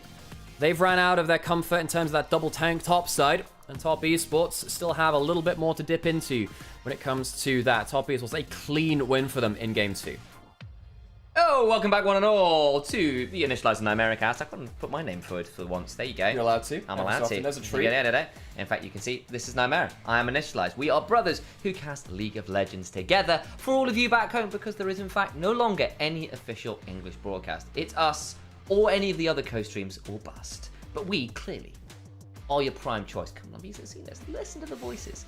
Could you find a better quality product? I think not. This is pretty awesome stuff, so thank you for coming and joining us on whatever channel you're joining us on. Could be one of 3 locations, a couple YouTube channels, including Onivia's YouTube channel, also live on Twitch. With that in mind, though, guys, we are relying on all of your support back home to keep doing this, as this is unpaid. We don't get paid to do this. This is cool for us in terms of getting all of the viewers and stuff. That's lovely. But those viewers do need to get converted into cash at some point for us to keep doing this, and we are doing this every damn day, which means we are relying on all of you to make sure you do things like follow if you're not following already, because that helps with things like sponsors.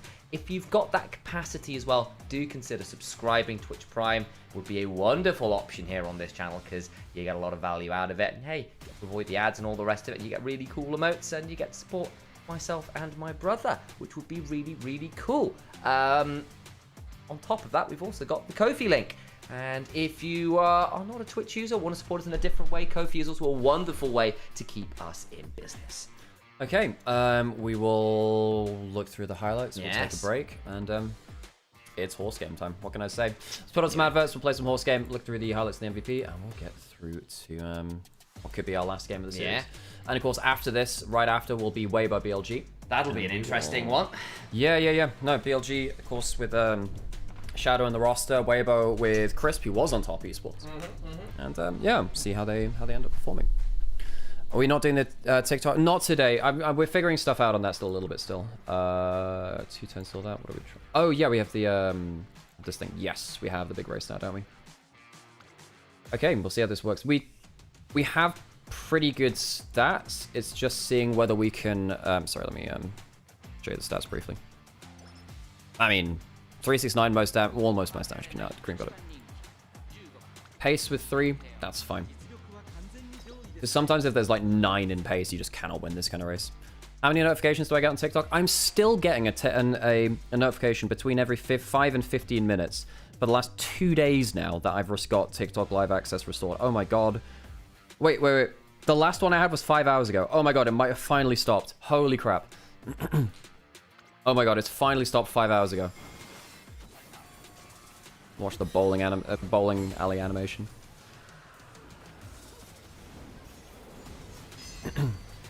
This race is really important if you want to upgrade your ultimate, by the way, because it's quite an easy G1 to take at the start. If you have good legacies, I think you should pretty much always run in hopeful stakes. However, sometimes some characters' goal mission will overlap in it, so you can't always run it. Okay, let's go. We're in 15.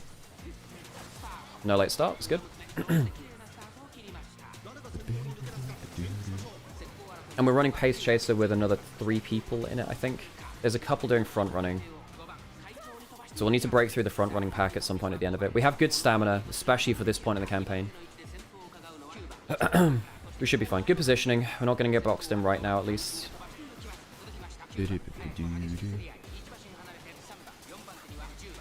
And we have one of the corner skills. Do we? Corner at up. Nice, cool. That's good.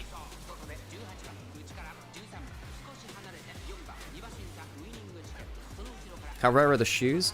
The shoes, you get them for winning races of that type in campaign. You'll stack them up just by playing campaigns. And you do want to save them for certain things, because what it does is it allows you to upgrade the potential of certain characters. And what that means is that you can unlock like their passive skills which they get. For instance, the Augury Cap, for instance, if you get your potential up enough, you can get Gourmand as a skill, which is a really good regen skill. It's like second below Swinging Maestro, really. Ish.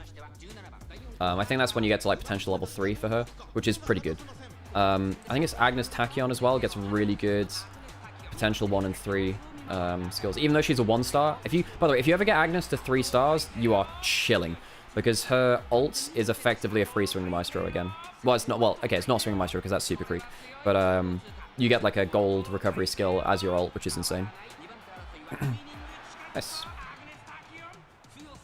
Go get him, Teo. Teo. Nice. So that'll get us a ton of fans, which is good. But onto the riff we go. Final time today between these two teams.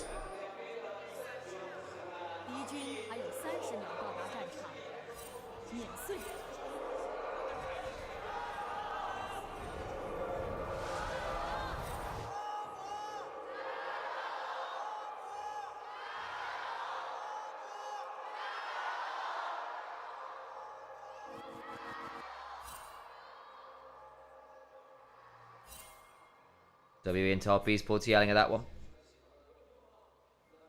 Can I be trusted with chat? No, Jay, I can't.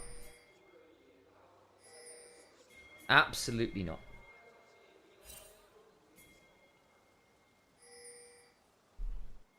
Early levels will be interesting here. Monkey's gone with the ghost.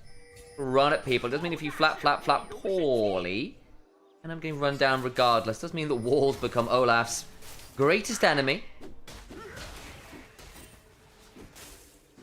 Between Weaver's Wall and Dawning Shadow and Hero's Entrance, lots of tools to join the Olaf, as we've been saying. A bit more standard from Top Esports. I think the Smolder obviously kind of been like a late round pick of late. It's managed to come back into things again.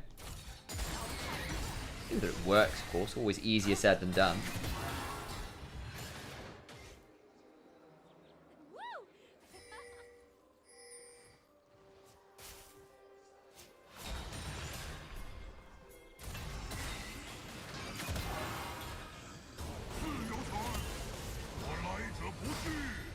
Too much there. Of course, the Galio into Rumble has been a bit of a counter matchup into Rumble, because for the longest time, Rumble just didn't have a counter. Was basically just unmatched in lane. The early power, the early skirmishing made this an S tier pick, a first pick for a long, long time. That and the Gwen were pretty unstoppable in top lane. They're still both very strong, though. We see a little more Rumble in the Gwen these days. Gwen, a bit more...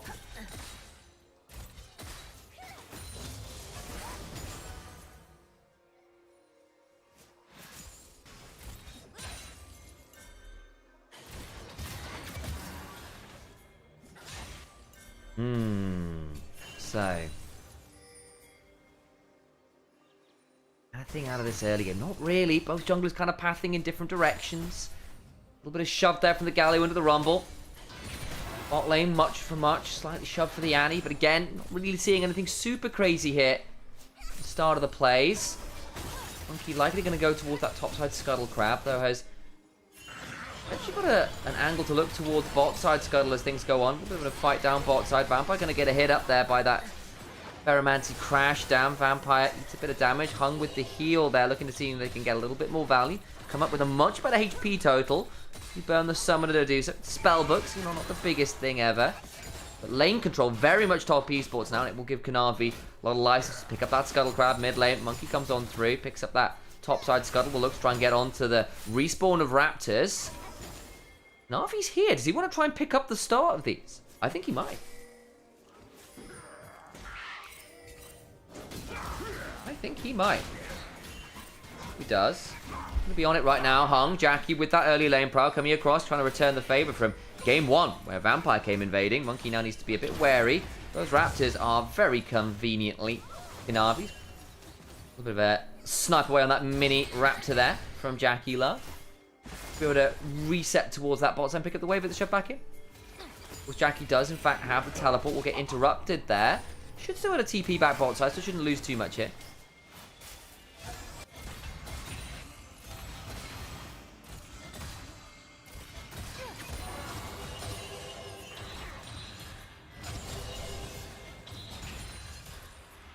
TP bot side. Should pick this one up.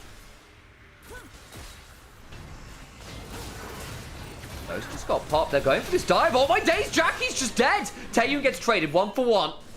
The AD carries pick each other apart. The wave will still be lost by Jackie. So it is that little bit even. Of course, Jackie now down about 10 TS, and that's not going to get picked up because that wave does go down to the turret. So it's still a slight advantage towards WE. Flash and Summoners blown on both of those carries, but at the very least, Jackie does pick up his opposite number. Leading to too much there. Cream chunked out a little bit in that mid lane. Good work there from Karis, who's clearly been landing some good threaded volleys and a good seismic shovel too. Taeyun back to lane. Comes skating on in on a sleigh. Ho ho ho.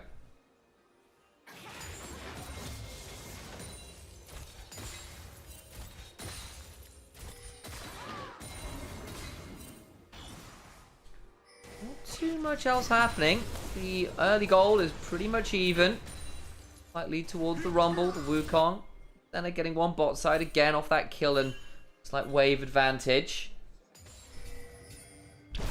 Weird old start at the very least. The dive was partly successful. Welcome back. Glad to have you on here. Quick heads up on what happened. We did get a sort of reset from the junglers into gank bot side. Monkey dove, Jackie teleported back into lane. And they went 1 for 1 under the turret. Jackie lost the wave, but both AD carries picked up the kill on each other. Just stacking fine though, and yeah, I think Taeyun's center the other day was pretty good on the whole actually. Some awkward moments in laning phase, but then later on he really started to take over. But hang on a second, Shreem going forwards onto the Talia takes about half the HP off, particularly with Karis wanting to use that. Oh wow, that hook that's a dangerous one to land. Nasty. Vampire not quite deep though. The last embrace comes another Kanavi coming on over. Might make Vampire a little bit leery, but it's quick enough on the retreat to be okay.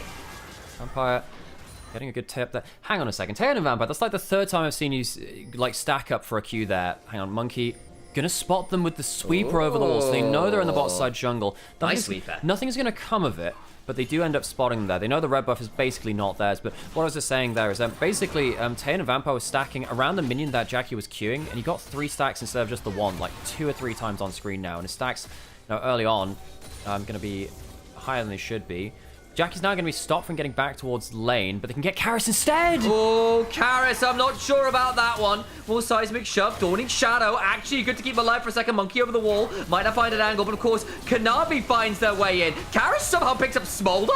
How on earth did that happen? Cream flashing on forwards. Should be able to get Karis here. The curse of the Black Mist prevents easy autos for a second or two. Taeyun, though, getting a lot of damage down. But the Nimbus Strike picks up another. Ends up being more for top esports in the grand scheme of things. And Monkey doesn't have an ability to cross the wall. His ult's rung out. He might be able to get hung with the last E, but he's flipped back over the shoulder, and he can't finish the kill. Top esports smash WE through the bot side of the map. I don't believe that Jackie might have died at the beginning of that, and I got worried for a second or two there, but Monkey not able to get on over. Top esports pounce and pick up so many kills. That's the early advantage that top esports were looking for. I think WE thought they had a massive play, being able to stop Jackalov being able to walk into the play, and Karis being able to roam down at the same time. But Jackalov chooses not to go back into the lane, combo up with Kanavi, and get a ton of damage down onto the Talia.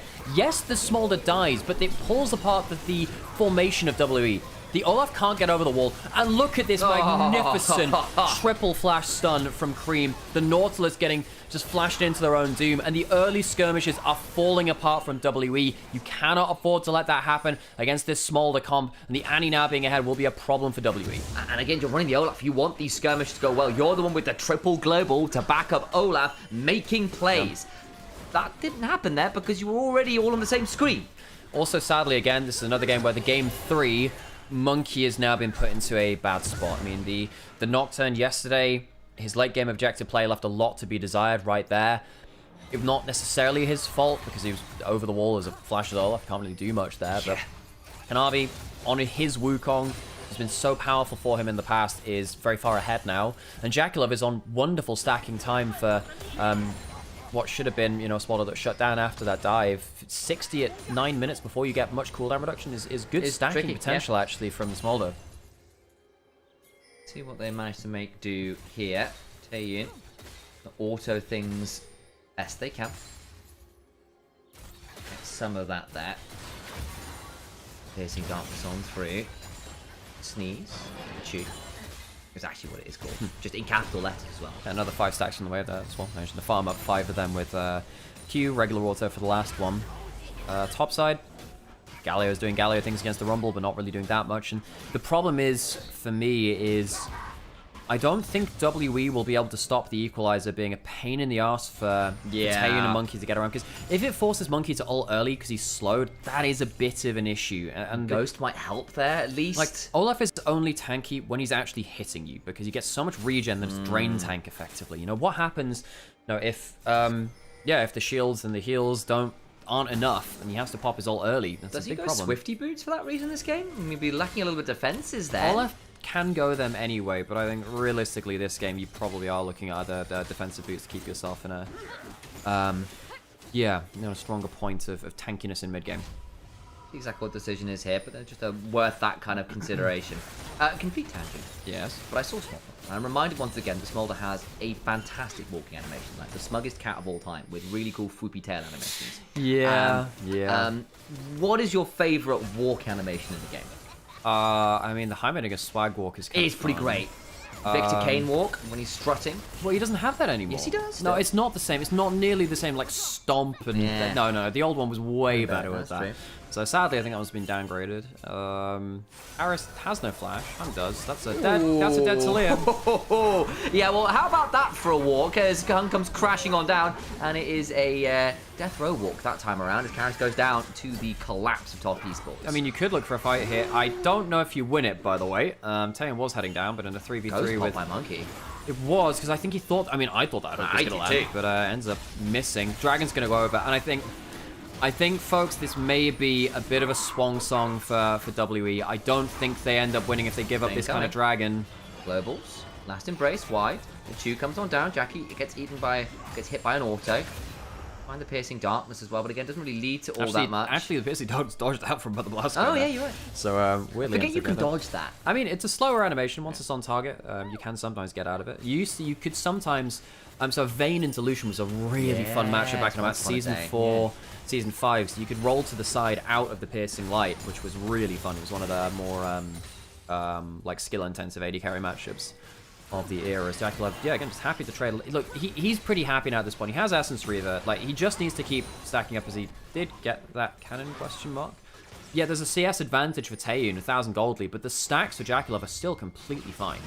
Yeah, exactly that. And again, the CS discrepancy might be a problem in the sense that if Taeyoon becomes a problem this game, and you can keep the Olaf alive, and you can keep the Galio alive, then maybe you start to be able to turn this one around, because how much can Jackie get done when he's having to run away from an Olaf and there's so much behind him keeping him rolling at you?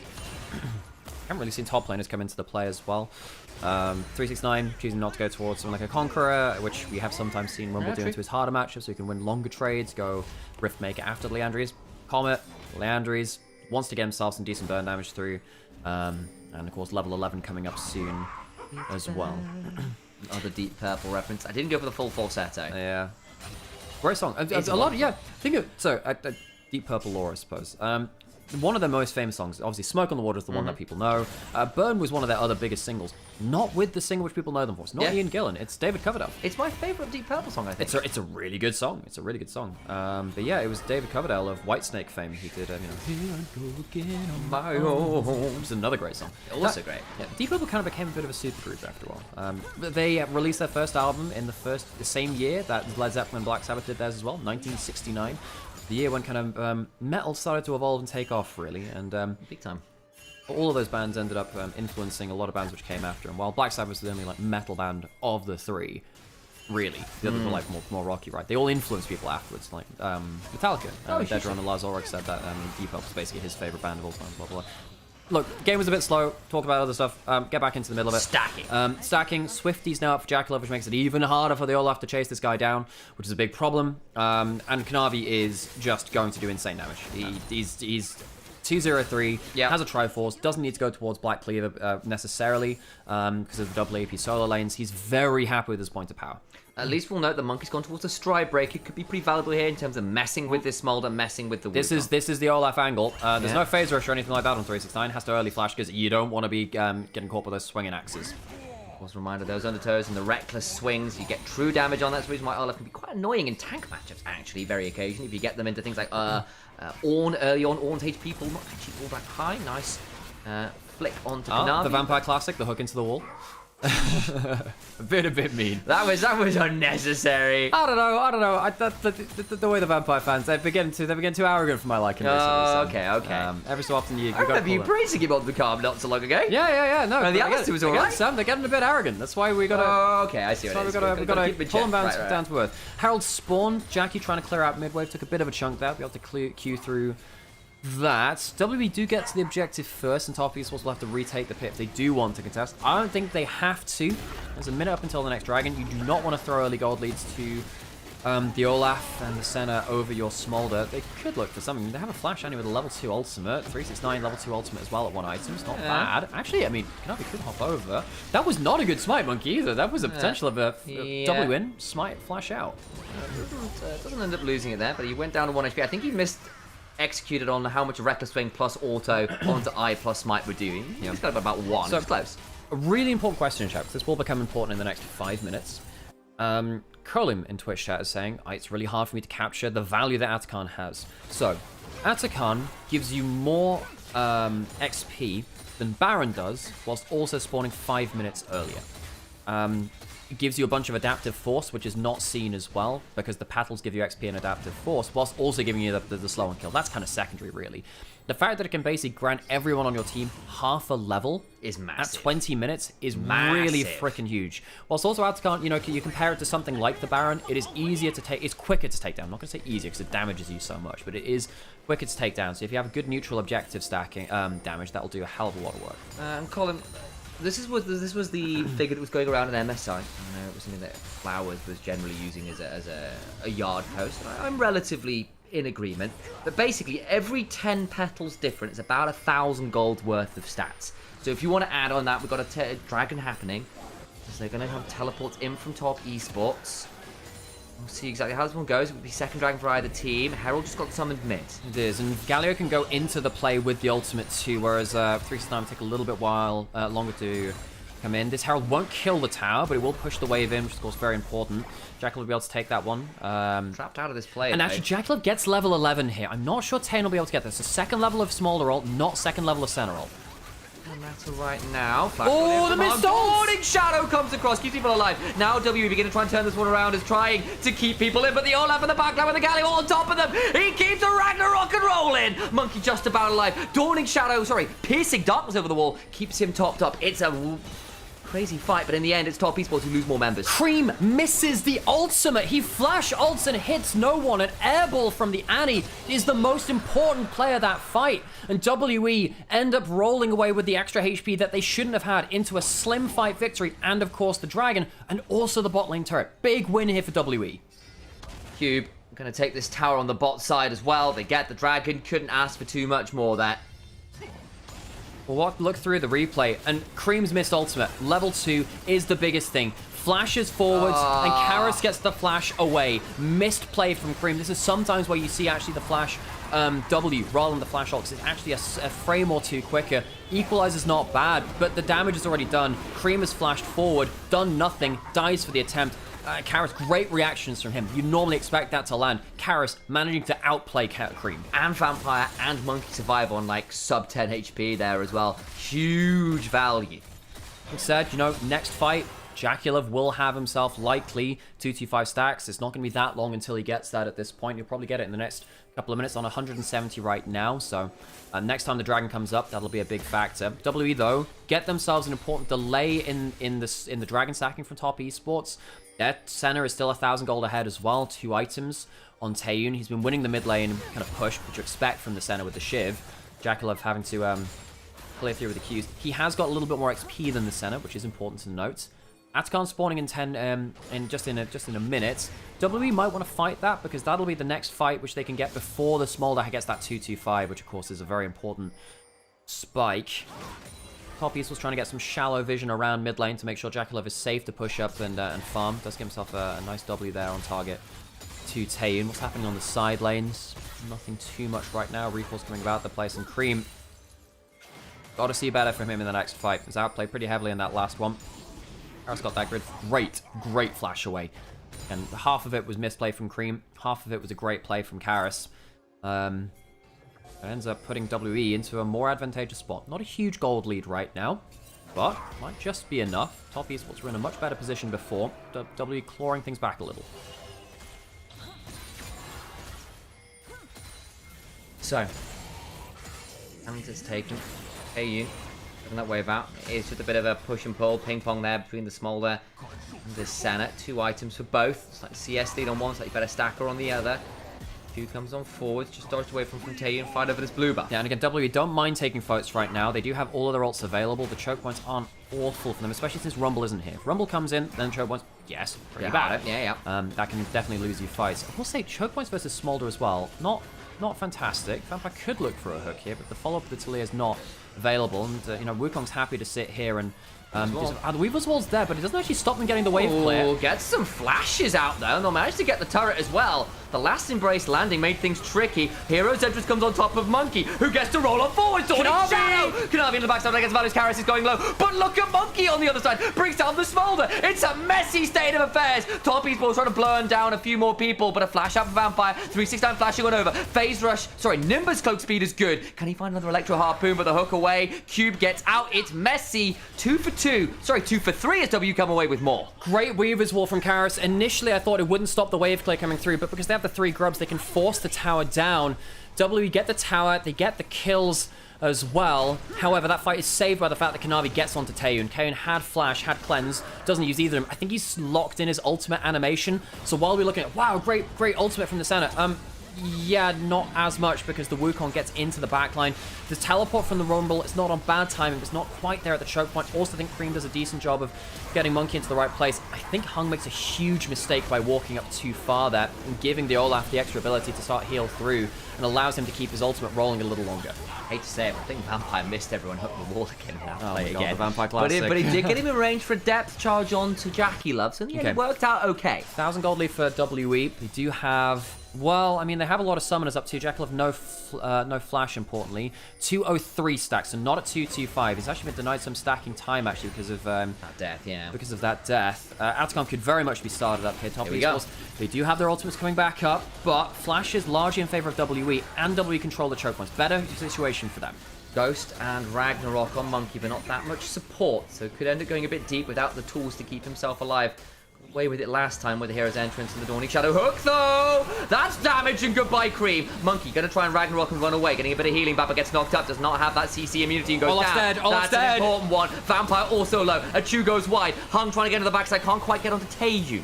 Bad equalizer, 369 uses that, but WE, need we remind you, bit anti-clutch around big objectives. That's been one of their biggest loss conditions. Atakan, not finished. What that means, Jaculov, another 10, 15 stacks closer towards his 225. WE don't get that much, trying to stop the recall from 369. They are really well played from Taeyun in these fights, by the way, landing some really clutch Ws, which has put things into question. Top Esports going to go back to farm back some waves. I don't think they start this. I don't think they start it. Jaculov will get himself some time to clear out that wave. 219. Teleport coming up now. Has Fire Cannon. We'll see what his third item will be. Might end up being something like Lord Dominic's Regards. Could be Shojin as well. We shall see. Swifties and Fire Cannon giving him some decent move speed. We'll see what his third item will be. Dragon spawning as well now. Reminder looking like. Navi's 2 items matching Monkey. Monkey has the upgraded boots as well. 369. No ultimate backup just yet. Bloodletters for the extra magic shred. Cream, last couple of fights left a lot to be desired. Missing his ult in one. Getting comboed up in the last one as well. Caught out on the flank. And we might go around the Atakan again. Gallagher pushing in, has ultimate to rejoin the fight. I'll be tasked with doing so. Taeyun burned his flash in the last fight to get out of Hung and 369's ultimate attempts. Will well be punishable here as Jackie also down his flash still, so both AD carries vulnerable in these plays. 369 has teleport, can wave clear out here. Cupid pushed it in. 369, with the bloodletters coming through, definitely makes it a lot easier to run the double AP. Some good vision from Top Esports to make sure that they can get some through. And 225 caught now. So Jaculov has his burn, has the true damage coming through if he hits people with that Q. That is important. W on the whole, controlling the bot side river better. Managed to force Top Esports to take a dangerous route in. Equalizer onto 3 is not bad. Bloodletter comes in. Locket used to shrug off a lot of the damage though. While though, it's going to force them off the river. Cream into the back of the pit. Dawning Shadow though. Cream for members. Cream looking for an angle, but they've already got the dragon and the jungler. Massive turnaround as Cream goes flashing on in. Doesn't find that much value. Only brings down Vampire's Nautilus. Hung gets pulled back as does not the Cream, who goes down again. Alex got his head in his hands because Cream finds nothing with the flank. Cream really struggling to get value. The mid lane of Top Esports gets in too late to the fight, and Monkey's Olaf is getting huge value in the front line. Top Esports, they were relying on this Annie to get value down, but a bad equalizer into a bad Tibbet ends up being a bit of a solo lane difference there, really, on the sides of Top Esports, as Monkey gets the dragon and gets out. However, Jaculov still stacking up, and that Smolder wasn't actually threatened in that fight, which is a little bit spooky. What happened here? Hook came in, ended up catching out the Wukong, who didn't use the clone. You have to use the clone there on the hook. It's the easiest thing to do. Kanavi goes down. Vampire managed to get that blind hook and just a complete misflash. Yeah. Missed up. Cream. That's 2 fights now. Cream, that is like 3 awful fights in a row. This Annie has been terrible for the big objective fights. You expect more. It's gotten very little value. And it's costing Top Esports a great deal here as Monkey causes a lot of chaos, gets the dragon. Again, you're still in a weird spot this game. Scaling is hard to... How do we put this? It's hard to track in this game. Because on one side, lots of globals and Senna. But will Olaf fall off past a certain point, even if he's got all that stuff behind him? On the other side, it's Senna with all of this AoE. Pretty scary, but the Annie, you're kind of quite burst heavy. Is your DPS good if Jackie's not there? I don't think it's a straightforward one team is necessarily better late than the other. Yeah, it's a lot on execution. Now, I personally think Top Esports should be winning in late game because the way to start fights with WE is like a hook, which should be met with, you know, Rel trading a hook for Q and then Wing backwards. You have the clone, which in that fight... The clone should save Kanavi. He just doesn't click the damn button. It's an easy misplay, and it is a bit of an unforced error. That is the play against the thing there. Right there, exactly. You do that again. Vampire taking a bit of damage. You can see that. Jaculov not the most damage right now. It probably does need to go towards the Lord Dominic's Regards at some point. Cube going to get tagged down a little bit there. Jaculov not going to be doing crazy DPS just yet, sadly. He really does need a third item, but being so far behind in terms of Taeyan is getting kill. And XP gold is one thing. 3 grub push from WE. They could look towards just pushing towards inhib turret, actually, if they stay long enough. Absolutely do that. Monkey. Oh, the choke point controlled by Top Esports for one. Hang on, flash over the wall from Vampire. Gets the death charge onto Kanavi. Flashes out himself. Needs to try and stay alive. The Hero's Entrance comes on down. Kanavi hooked up. He's trying to stay alive at the backline. Monkey's in there. Kills Jackie. Trades his life for it. But the Smolder is down. And Taeyun continue to run at Cream. Gets the stun onto basically no one that matters. Hung goes down. Taeyun's still firing. Tippers is there and it means nothing. As WE shoot the skulls of Top Esports. It's an ace. Top Esports fall apart around the Atakan. They don't have the damage on the Smolder, who has been utterly diffed by Taeyun Senna. 2.6k up with 3 items, and the Little Dragon just hasn't managed to become of age, really.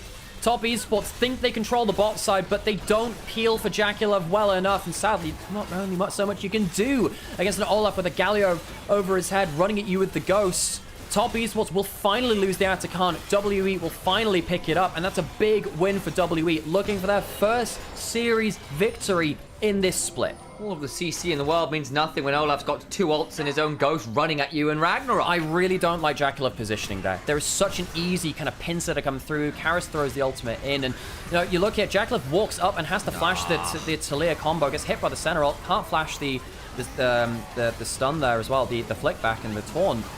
I really feel like Jaculov had to position a little bit more conservatively. Look for the second, third Qs in a team fight. Taeyun able to battle center his way through the back line.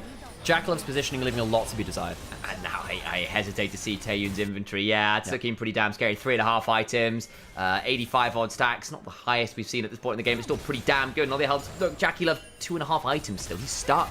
He had to stop for the Executioner's calling. He's going now towards an Infinity Edge, but it's going to be late. No, it's really well played from WE around some of the bigger objectives around that Atakan, which is something which we've criticized them for in the past. I think their objective setup has been a little better, knowing that they can just kind of press the button and run at you when it comes to it. Dragon's coming up in 30 seconds. Hang on a second, there's an ult being thrown in topside. Cube doesn't have flash. He could be dead unless he uses the ultimate. The Equalizer comes on down, trying to get on that, but the ult does!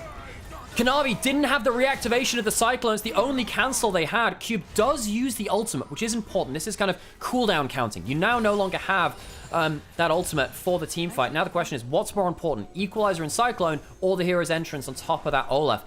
I don't know, actually. That Hero's Entrance has been really important for Monkey. He's had a great game here now, and the back end of it had a struggling early game where he was kind of locked on one side of the wall, but the terrain's not worked out as well. Top Esports, I think, wisely choosing not to commit towards that Dragon. Soul Point coming on through. You know what Olaf really needs, aside from a Hero's Entrance and a Dawning Shadow? He's got a Spirit Visage and Ocean Soul. I mean, how on earth do you kill that Olaf before he kills the Smolder at this point? Have a look at this replay again. So he's trying to force onto the flashless Cube. I think you just have to hold your Cyclone, don't you? Surely he is just going to try and get his way out. Zhonya's waits for people to get in range, and they make the play. You know, if he was caught there, that's a potentially huge play.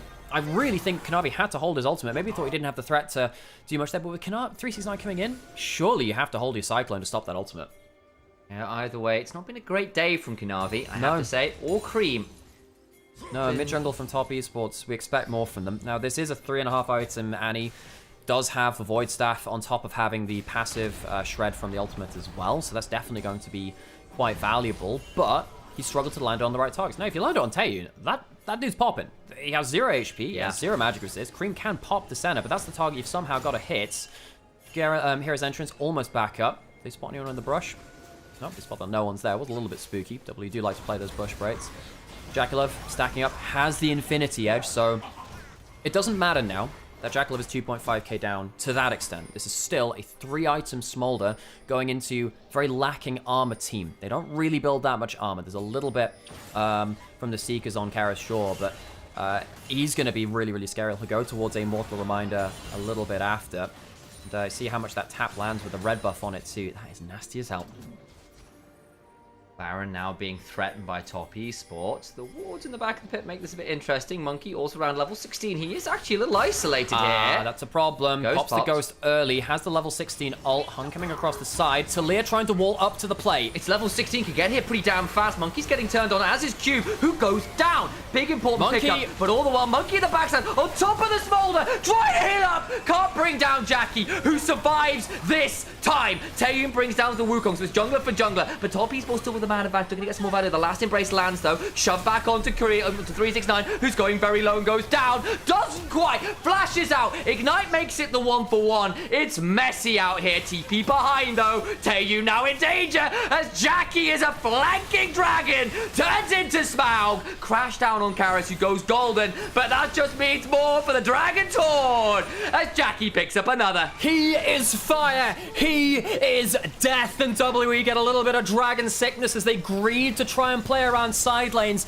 And oh dear WE, it's the late game collapse again. Smolder comes online, and somehow throughout that play, Jackie has a 3,000 gold swing from 2,500 gold down to almost 500 gold up. The barrel will be claimed on 4 members as Kanavi respawns. Top Esports may have just put a nail into WE's coffin after they were so full of life. Let's have a look at this one again. Kanavi will remember to strike in and try and make something happen here, but then oh my god, Cube getting caught, and then Monkey tries. This is why Galio is not a late game tank compared to the Scion or compared to Ornn or something like that. Now, what he does bring value in is giving that extra shield towards the Olaf, and if he had the hero's entrance on top of him, I think actually Olaf kills the Smolder in this game, maybe turns around. Cube getting caught out on side lanes twice in a row is unforgivable.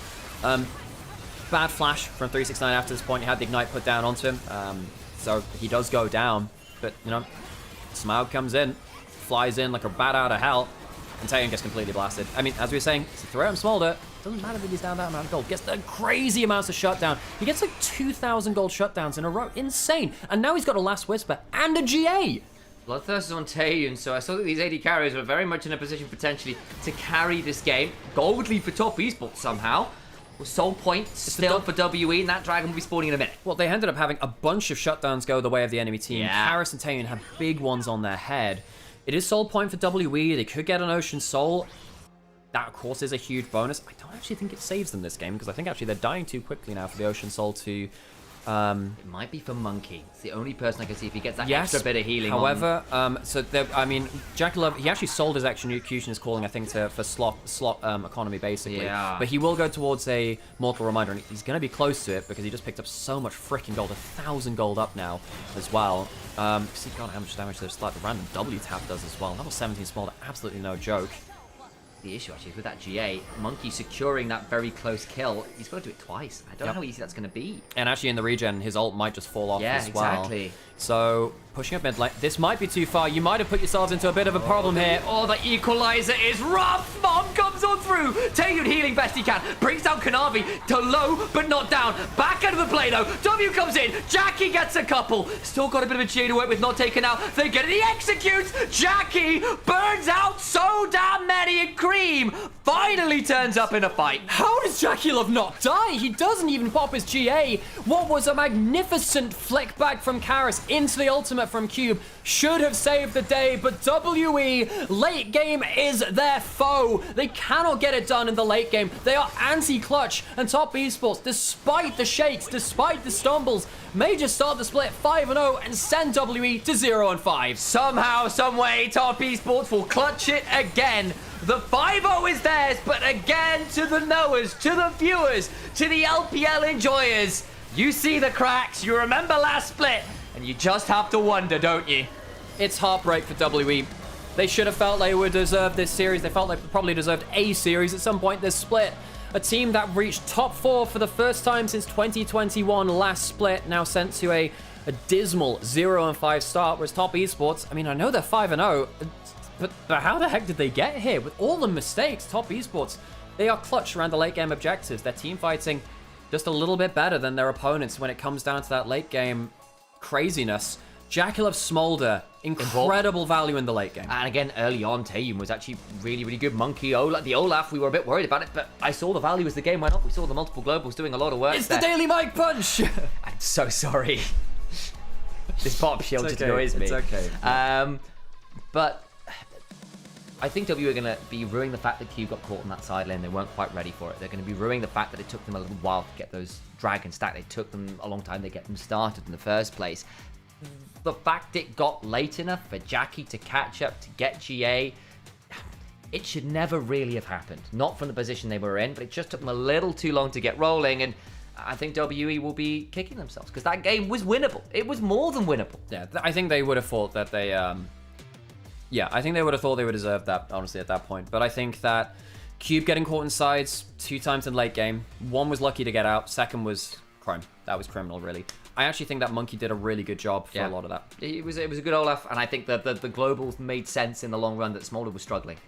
Anyway, a little bit of housekeeping here, folks. If you're watching on the YouTube, on the Twitch, on Onivia's YouTube, thank you for coming and joining us. If you can, guys, please make sure to like the videos, follow the channels, subscribe where you can, and particularly on Twitch. If you've got that Prime sub, if you've got that £5 extra, that €5 extra, wherever it may be around the world. We've got a few viewers out in Southeast Asia, over in the States. It's amazing. I know the currencies will vary depending on your location. Either way. The point being, if you've not subscribed to the Twitch, please do consider doing so. It keeps me and Alex in business. This is a hard crafting. We're reliant on all of you back home to help keep us in business. Outside of that, we have got a Ko-fi link. Please do consider subscribing on the Ko-fi if you're not a Twitch user or not a Prime user or whatever and do want to support us. We're not paid to do this, guys, and we do this every day. There is no official broadcast anymore for the LPL, so we are really reliant on community support, you guys back home, to give us the love to keep doing this. Al, if you don't mind, just throw that Ko-fi link out where you can. And we'll leave that one there. And we'll wait until the 2nd series now, which is Weibo BLG, which is a hell of a matchup. And Al, there was a question while you were taking your break as well, which we didn't get a chance to talk about in game, but it is a really cool one. Basically, we had someone in chat asking, hey, what does it take for a champion to be pro viable? What do you when you're looking at a champion, what do you look at as an analyst to go, what makes a champion pro viable? Well, it really depends person to person. No, because that's such a wide question. Because one, a lot of it is on just kind of, because the easy way is, does it slot into a role that you've already practiced? Like, say, I don't know, what are 2 similar champions? Stuff like Mulder Center, I suppose, in this case. Well, they're quite different champions, but I'd say like engaged supports. Let's be honest. If an engaged support is engaged support, that'll slot in just fine, especially in Fearless right now. You want to find something which, like, you've already done the research and development for. Laning phase matchups, obviously huge, and you need to be able to lane and team fight on them. That's the biggest thing. If you can lane and you can team fight, and there's value in both of them, that's fine. Now, the problem is, say, for instance, something like Syndra, it's not pro-viable right now in a lot of games because it can lane, but it can't team fight because there's too much stuff that reaches through in the backline. Someone like Victor can do because he can lane, but actually in team fights, he has a build which is tanky enough where it doesn't matter that people jump on him. It's fine. So, yeah, I do think that there should be more champions played than there are currently, but you must be able to lane and team fight or play around some kind of very powerful X factor. That's why when we were talking about Viego earlier, it was we were talking about, well, okay, he brings a unique win conditions. Even if he's worse at farming, skirmishing, blah, blah, blah, he has a unique win condition which is very valuable for mid-table teams and stuff like that. Obviously, Fearless ends up making things more pro-viable. Most stuff should be more viable than it is, on the whole. A lot of that is in players, I think particularly with the current schedule, there isn't time or necessarily the inclination to practice things that are only potentially good, right? That haven't been proven to be so. And that can be quite hard to hard to organise. I have a question about when Weibo BLG starts. Probably about 10-15 minutes. We've just finished the first series. It'll be about, I'd say about 20 minutes because we're going to have interview, slight break, then walkouts from the players. Very and then true. So probably about 20 minutes, I'd say, until we get the next one. With that in mind, going to run some pre-roll, and it's the best time of the day. It's horse game time! That's great. How's the run going? It's going pretty well. Got more stamina than I normally do, which is good. This is a medium. We'll see which slot we're in. I don't have the most power, which gives me a little bit of the heebie-jeebies. I need to spend... Do I want hesitant front runners, or do I... Wait, when's the next race after this? When's the next race after this? Getting 90 points is a bit rough. When's our next race after this? Late main load October. We do have some decent time after that. Oh, screw it. This will be fine, hopefully. Yes, I did see. I did see. Thank you. Appreciate it. But yeah, I think a lot of the time it's just about players' familiarity and their... So we should be pretty okay here. Guts is low, but who cares about Guts? I thought H. Lee was playing right now. Well, we're doing LPL, not LCK, so yeah. A compliment for Angie. 7 in pace. Which bracket are we in? 5. I wonder if late. We're on the inside bracket. That kind of sucks. Compliment for Angie. I really like how innately artistic you are and innately creative are. Like how, when you think about things, you always have an artistic eye for it. Even I think it's really cool because I don't always think about it like that. It's very cool. Okay, so we're ahead of the pace chasers right now. But yeah, no, every time we talk about something, I think you're very... I like how you give me a very different perspective. That's the funniest thing. It actually is. Now we rest. And we try and get a wit training in the next one. We really want the extra stamina. Kinging picks Silas into Rumble. Ooh, that used to be a pick back in the past, actually. This gives us power. And we try for the double. Please, please, 20% is a bit high. Nice, good roll. Nice, okay, we're actually getting some really good stats here, folks. This gives us stamina. Nice. You actually go for G3's meh. I think we rest on this turn then. We're not going to get swinging Meister in time for kick show, which is a problem. We go for the extra stamina, 9%. We don't fail 9%. We don't fail. No, we never fail 9%.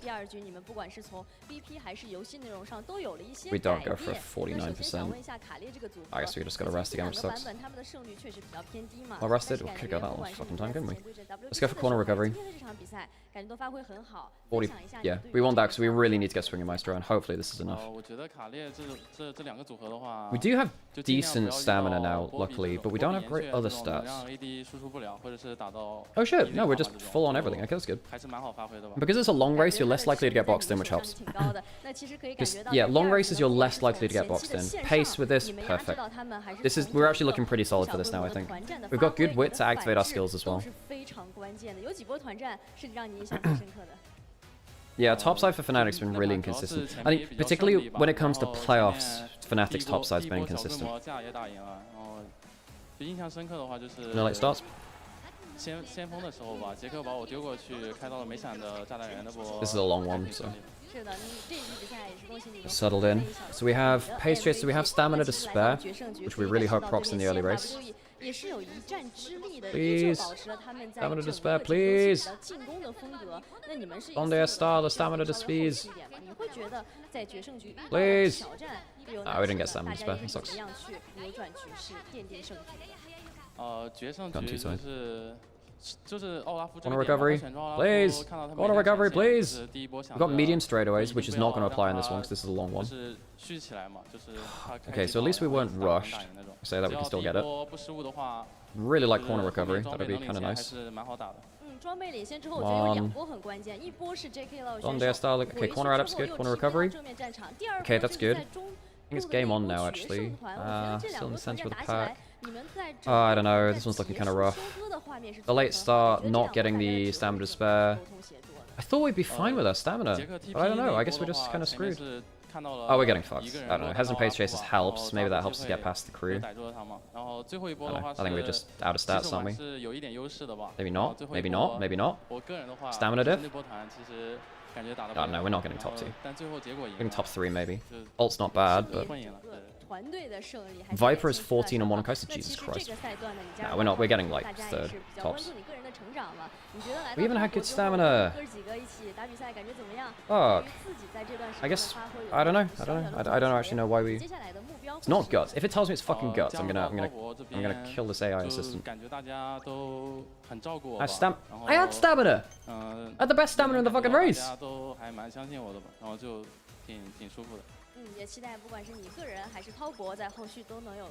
that sucks. Well, whatever. We didn't get the kick shot. I thought that we'd have enough. Fucking hell, man. That sucks. I actually don't know what this is. I need to figure this out. It's really annoying.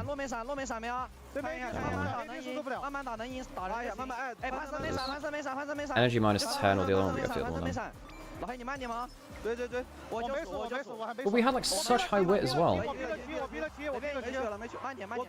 have a look at what other races we can do. Is there a G1 today? There is, but I don't want to do that. But we do want to do the Japan Cup tomorrow.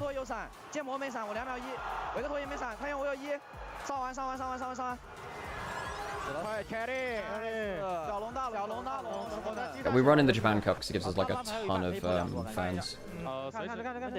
And it's not good rate, it's not good training today anyway.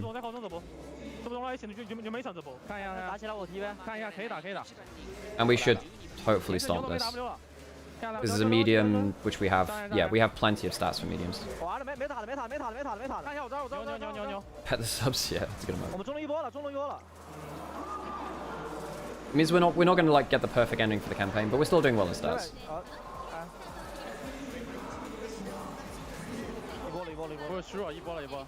可以，来不从前面了，慢点，来，慢等下你，我来了，慢点，让 AD 先吐一会儿。来，这边能包吗？可以，慢慢打，打前面，打前面，慢点，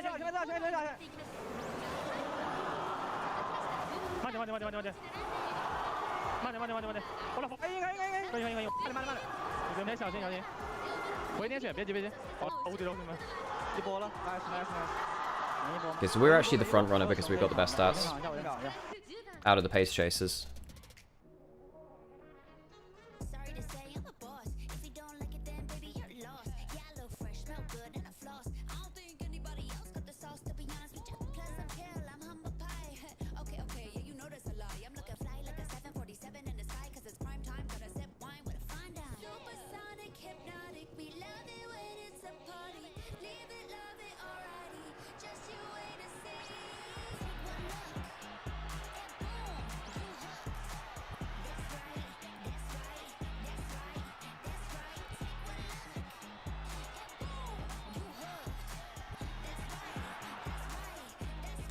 Sorry, I had something to reply to.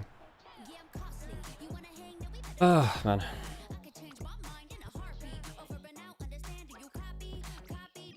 Okay, so we get the huge amount of fans from that, which means we're going to get our ult maximum leveled up, which is good. Do the low roll on it.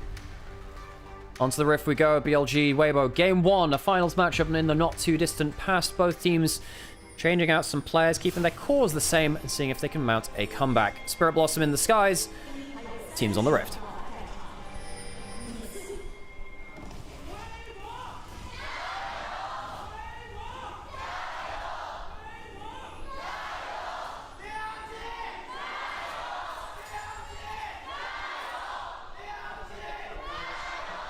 Loud fans in the audience.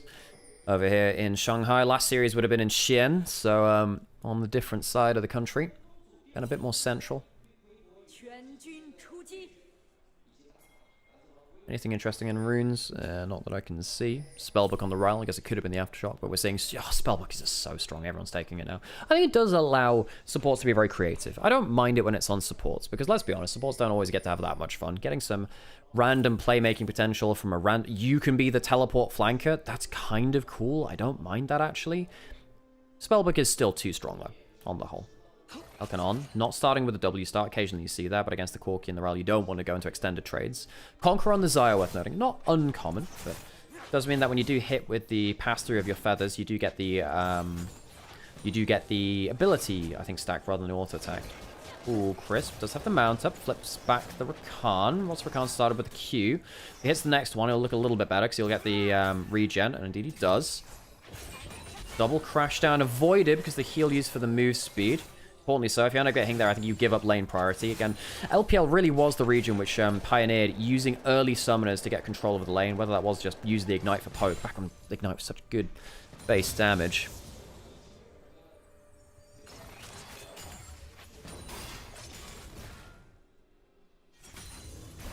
Hey, sir. Welcome into Game 1 of Build Wave with BLG.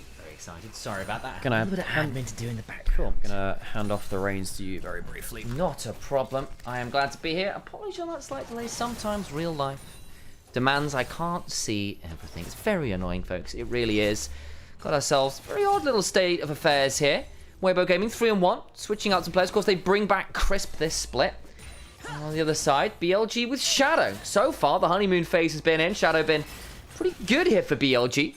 See whether they can repeat the favour here against a team that's doing a little bit better here. See how it all works out. The grand scheme, I think Elk and on the Xayah Rakan should always be a fun option. It's light and crisp.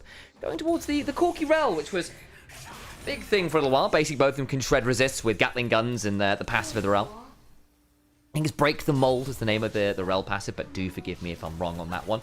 Either way, BLG. Lots of pick, lots of engage. Rakan and Wukong setting up for Talia, and then best to get big old picks, and if you can get on to someone like the Orianna, the Corki, life is pretty good there, Weibo. Pretty good front to back, not Talia, Shinzak, that's the one, and Rel being great ball carriers, good AoE damage. Team fighting on both sides. A little look there from Tien towards that bot side, doesn't really find as much as they're hoping for.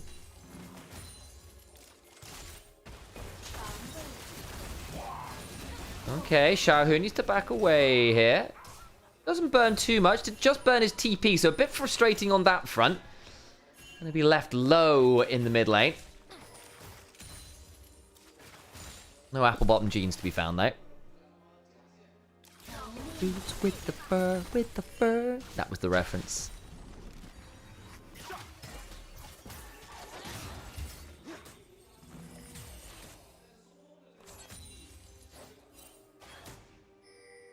Tars have been in the finals the last 4 splits he played. LNG 23, Weibo 24.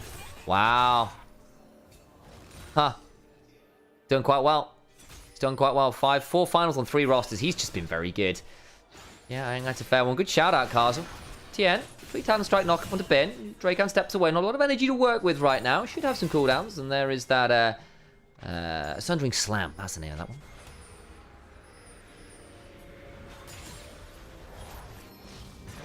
Breathe, TP's bot side. Gets really angry and smashes the wave. We'll whack the turret a little bit. Bonk. The great bonkening.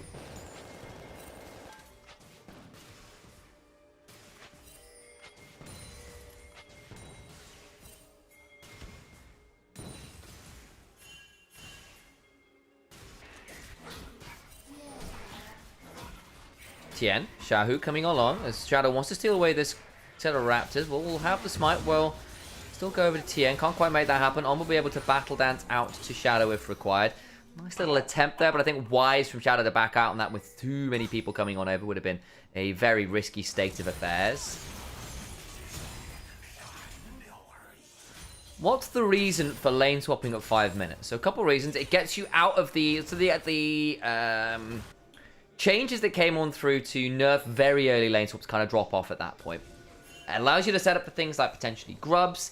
If you have got wave states where you want to try and catch a better wave or get a wave freeze, it can help deny some minions, as you can sort of see that actually with Elk getting the cull early. Managed to deny a fair number of minions there from Light, so gets a little bit of a lead there that he might not have otherwise done. Might come back at the cost of your other carry at some point, but a lot of the time, if you're on the right tempo, you can hold waves away, deny some farm that way. Potentially allows you to set up for invades or objectives if they're there. Obviously, at the minute, we don't have grubs. Sometimes it's just around good reset timings. You need to want to reset for Cull or Tier or something. Waves are in better space on other spots. Can allow you then also look into invade things like Scuttle Crabs and all that kind of vibe. Nice little attempt there on Chris. Couldn't quite find the knock up. But the Ignite coming on down forces the heal, forces the flash. And Crisp is burned to it, but not quite out of recognition as yet.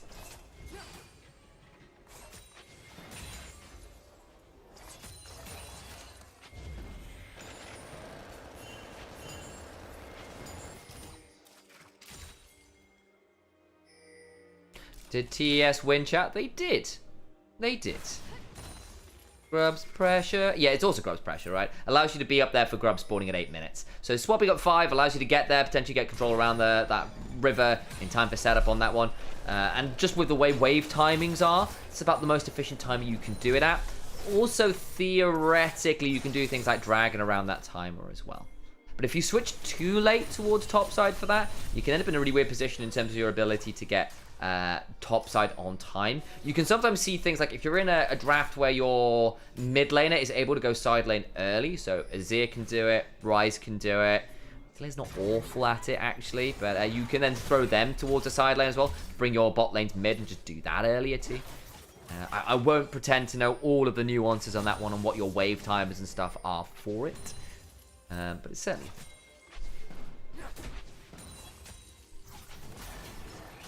Light and Crisp. Just trading out here. We've got grubs in about 2 seconds, and with our bot lanes both up here, may well see a little bit of a contest for that.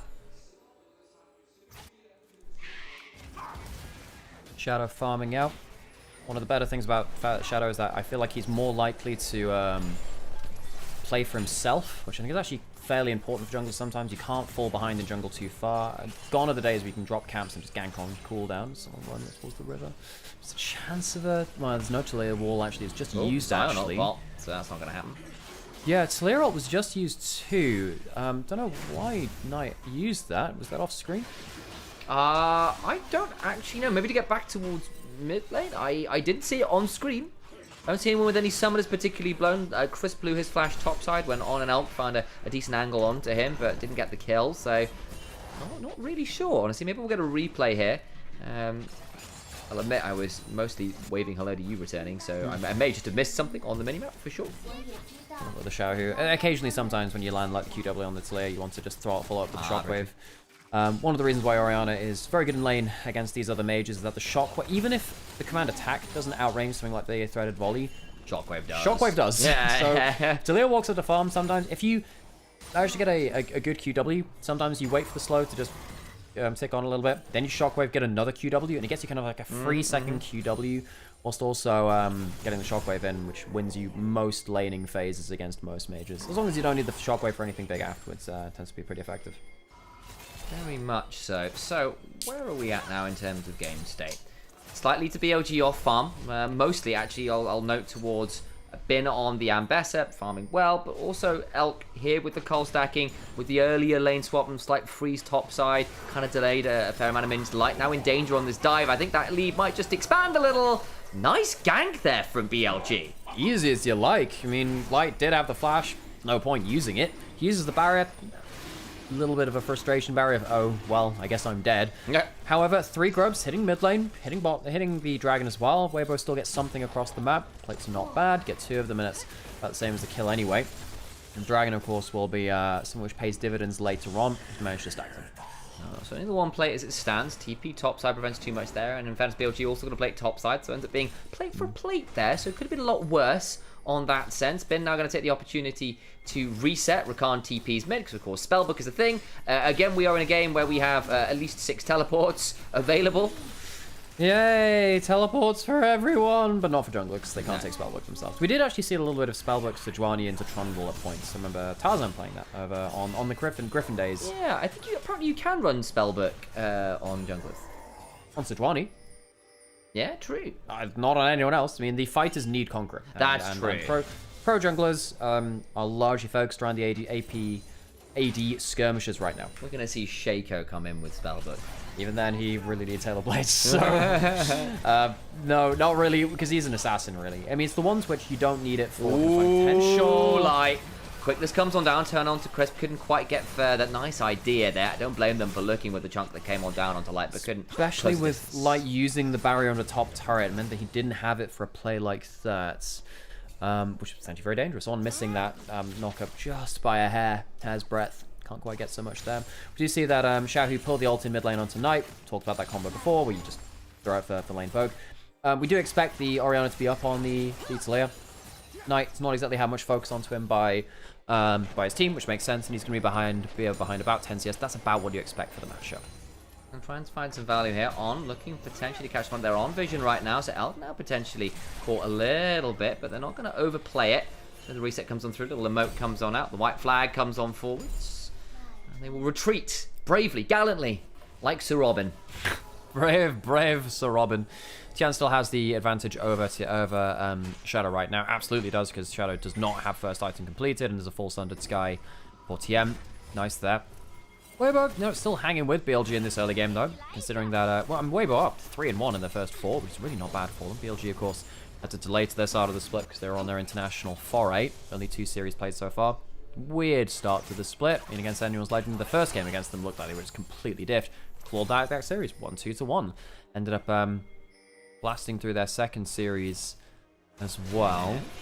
Gonna get spotted on, puts the ward down, but again, it is a Rakan. With a Xayah for the extended E-distance. Yeah. It's one of the reasons why, look, I understand why people enjoy Rakan. I do. I think he's kind of bullshit as a champion. He's very silly. Like, unless you have a meta which has a ton of point-and-click CC, Rakan is just impossible to catch, and then very, very potent on the engage. And I remember chatting to some general managers, some coaches, some supports around sort of Europe and LEC. You know, occasionally people, we go and hang out. It's a good time. This is around 2022, if this is the conversation I believe he's talking about. No, this was a bit more recently. It was only a couple months back.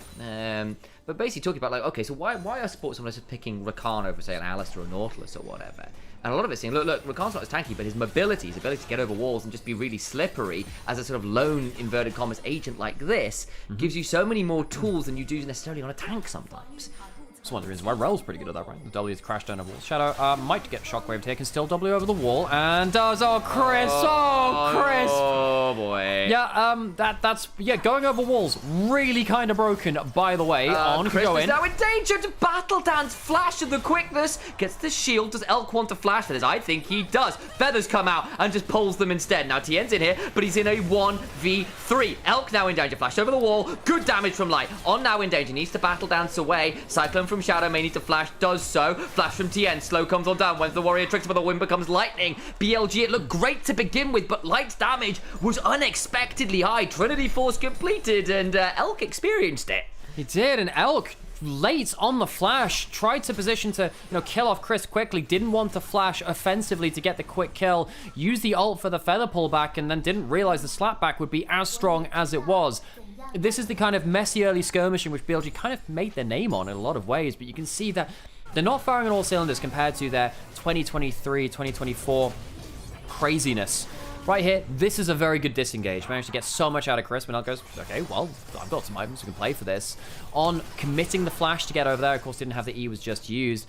And then Elk doesn't quite get that kill. Full stacks up the Conqueror. Has the Ghost running, so thinks he can quickly get the play. I think you can maybe look for the last auto, then ult through the Corki damage and maybe play a little stronger there. Didn't quite calculate it, and Light, as you were saying, it's crazy damage with that first item completion, and BLG lose 2 on the retreat. Yeah, it looked really good for second, honestly, with Tien kind of getting collapsed on by 3. I thought maybe you can just turn that around. BLG did too, but I think, as I said, Light hits every skill shot, gets a lot of damage down, and Conqueror stacked, and Elk goes, damn, I should have flashed a second earlier. Real credit to Light there, using that. Look, if you're going to play around Corki, early spikes are definitely something you want to play around. This champion is very strong in that point. Doesn't mean he scales badly.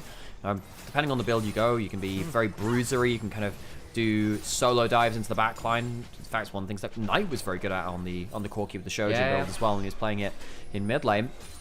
Bin alone under this turret with On coming behind. Level 11 ult, so he does have the extra healing. Rakan's coming down as well. There'll be a battle dance available. Quickness under the turret. They're taking turret shots. Shockwave buys time. Nice idea from Shao. It's just not going to be enough to keep Tien alive. Light's now coming though. Could be dangerous, won't go any further, but they get the kill and they've got a Herald in mid lane. Awesome. This is the slam dunk which BLG need. One of the things which I think people miss out of the support playbook is how well do you defend side lanes. It's something that we talked about with some of the other supports in the league in some of our other series. The full tower's going to go down in the mid lane, but this happens because On was so good at just shadowing that side lane and allowing the outplay. If you're not there in time, that play doesn't happen, you cannot get the maximum value. That is the skill set which you need to show as a support at the top level. Get top? And it's quite hard to train that.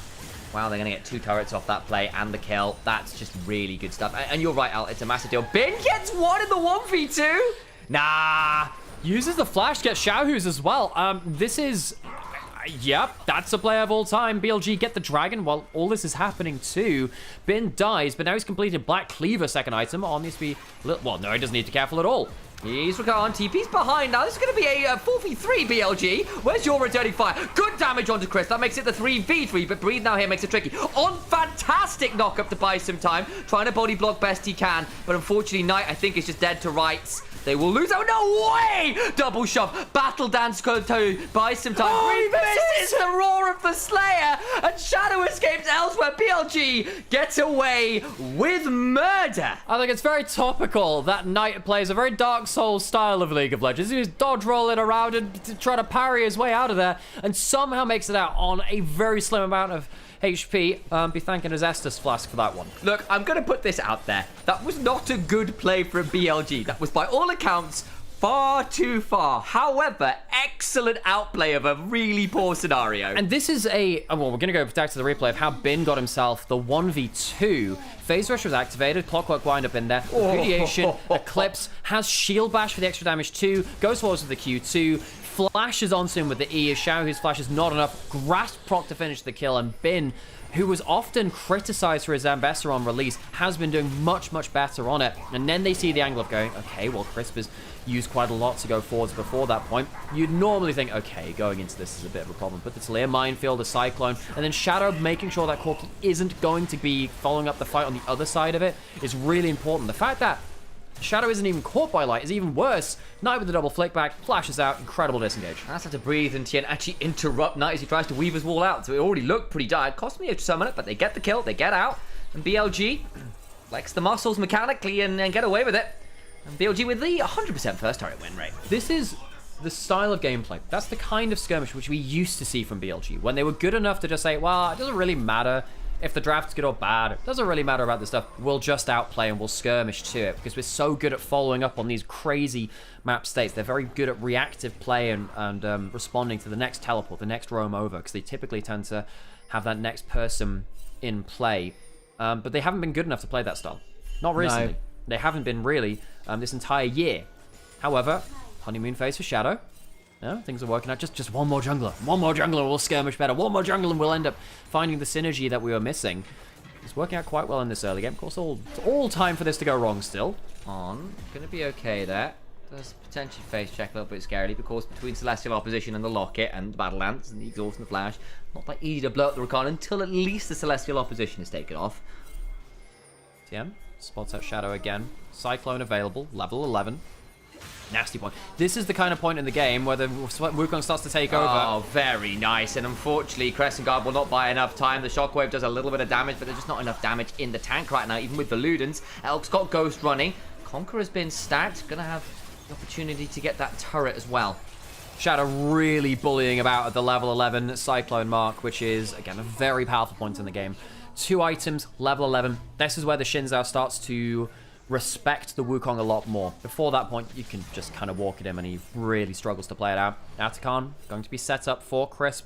Having a bit of a difficult time. I think On has had a fantastic game on the Rakan. In the right place at the right time, combing up with Shadow. And BLG, this is a good look. This is a good look. They have looked like they understand where they have power on the map. Again, I've been studying chess again, so I've been kind of using chess analogies. The way that BLG are playing out this kind of style, when they were very good at it, when they were reacting, it's kind of like when you have overloaded defenders in chess, where they can't defend everything at once, and you always have, you know, an extra attacker on this one part of the map, which means that even if Weibo call everyone to the play, you've got one extra option available, which means you win out just in those slim margins, because you've set up everything in advance. Because you have the Talia's wall, being able to take her across the map, because you have On very quickly roaming across things too, with Rakan being one of the quickest supports to move across the map too, with his abilities to kind of W and E into play so effectively. Wukong being able to go over walls. BLG are just that bit quicker to skirmishes, which means that Weibo, while they might start the fight with good odds, they're rarely able to bring reinforcements to a fight at the same speed that BLG do when they play this kind of style, which is the one I enjoy seeing the most from them. They're very effective at playing this style. On, once again, playing very up and personal, trying to clear some wards out. We'll hit that cube. Not able to clear that ward though, a little bit afraid. And he put flashed up the Sadly as well, as he can't quite kill this control ward. Elk, Knight, Bin, Shadow, all ahead in the gold. On ahead of his opposite number as well. Not that far behind Tien, which is a bit terrifying. And On is a player who has been a bit mercurial. At his best, he's still so damn good, and he's playing a really mean game of Rakan right now. It's just been the lows that the floor that's been a bit tricky, I think, for BLG this year, and that's been true of On in general, but you can see why people still rate this player, even if you can see that his floor sometimes costs the squad. Today, been excellent, really having a strong showing on the Rakan so far. Weibo, though, around and about this Atakan. Nice command attack, dissonance on top of the Shattering Strike. Took a little bit of a chunk there onto Shadow, lost about a third of his HP bar. Intercon is always watching. Be a pretty big one. BLG doing a little bit to contest as they come across Atakan. Crisp in a bush here could potentially pull some chaos. Dragon taken up as I accidentally hit the pop shield again. I'm sorry, Alex, I'm the worst. Breeze is coming on over. Weaver's wall to buy some time. Could potentially now be a bit of a smite fight. Featherfall makes this a bit of a tricky one to contest around. Nicely done. Zaya gets it. Tien not able to get that one with the smite fight, but actually now Crisp in danger on the other side. Over comes Bin on a potential flank angle. A Fawn flashing on him with the quickness. Doesn't get that much damage down in the end. I thought that might be a little bit more, but the follow-up just not quite around. Nice angle. Quite coordinated enough. And yeah, if you've realized why we're kind of going right to the side, by the way, this is not, well, I guess it's kind of relevant because BLG are facing him a lot. Flick back, onto the turret. They do have the grubs to take down the turret. They should take this now. BLG not able to defend that turret. And yeah, just a quick PSA, folks. G2 just posted a tweet. The LEC Titans. Skewmon and Broken Blade are role swapping.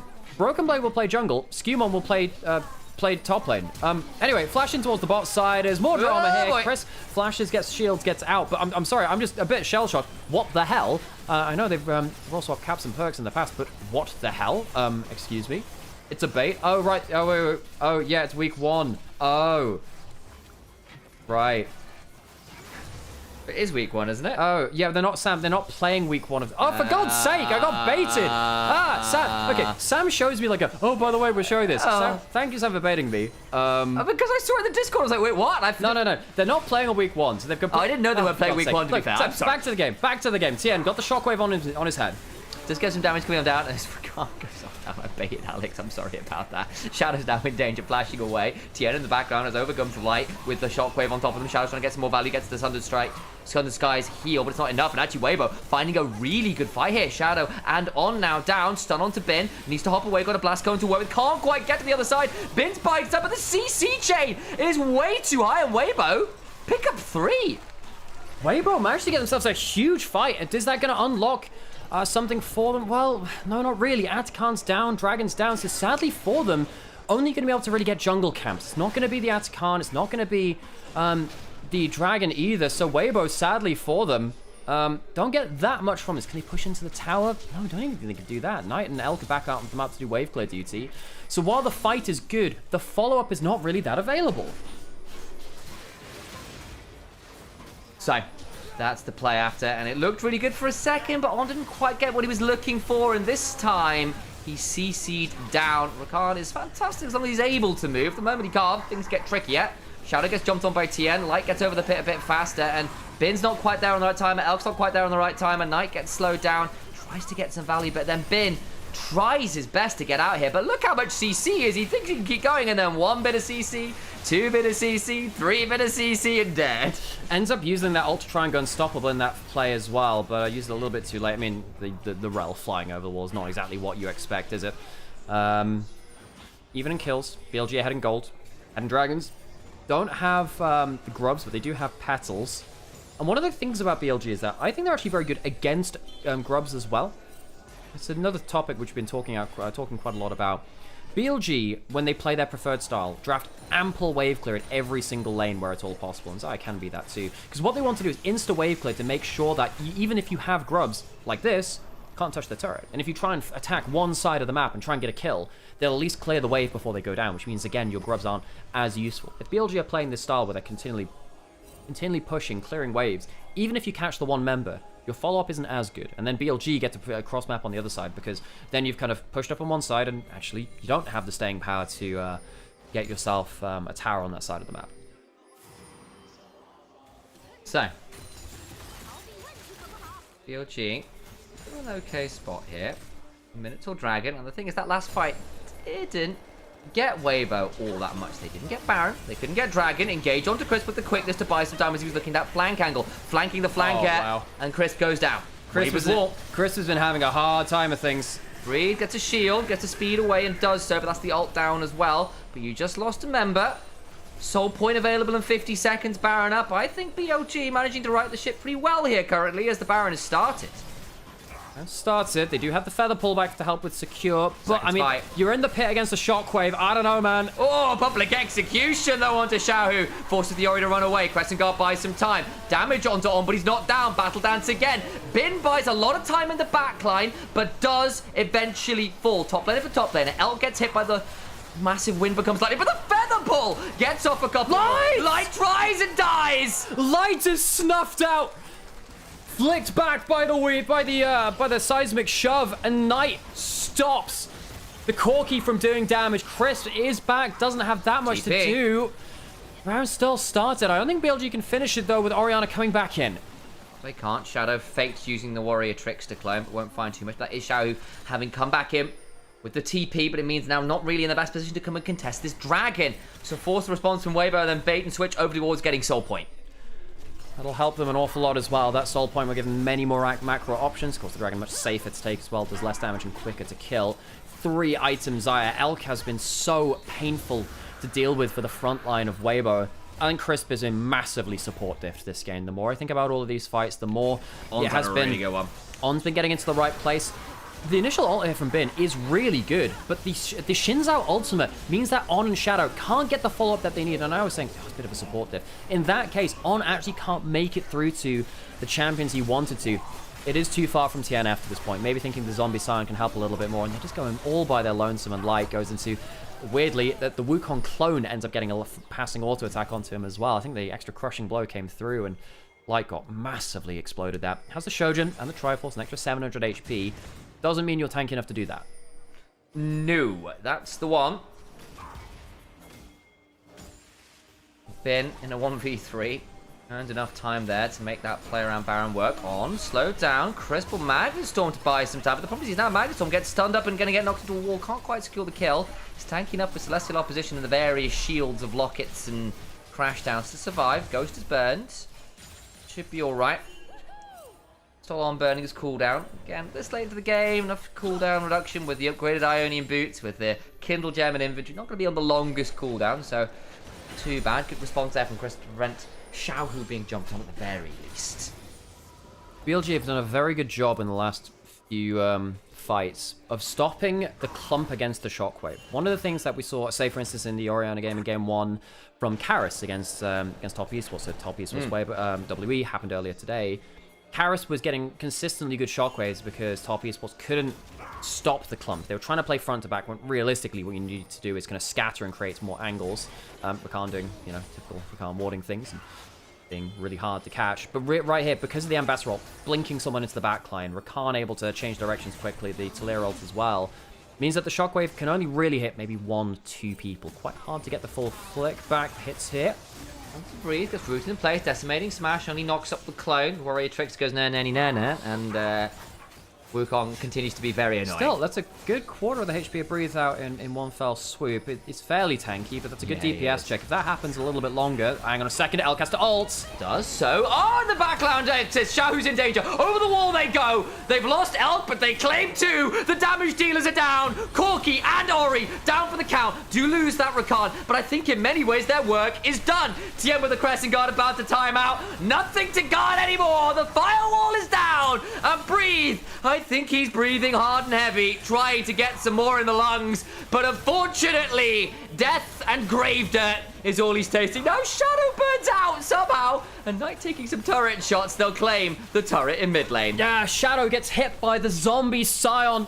The DOT burned off, but the Scion was still just there for a parting blow. BLG, this is full contact team fighting. Elk was left to fend for himself. BLG couldn't peel for the AD carry, so they decide the next best thing is to make the trade even. If you take our AD carry, we will jump on yours and your mid laner. Watch right here. Elk, there's not enough CC to help him get peeled. The slow landed onto him, but BLG make a very quick decision to say, okay, we can't protect the AD carry, but we can jump your carries. This is full contact team fighting and a specialty of the LPL. If you hit us, we're not going to try and defend, we'll attack in kind and make sure at least the trade is even at the start of the fight.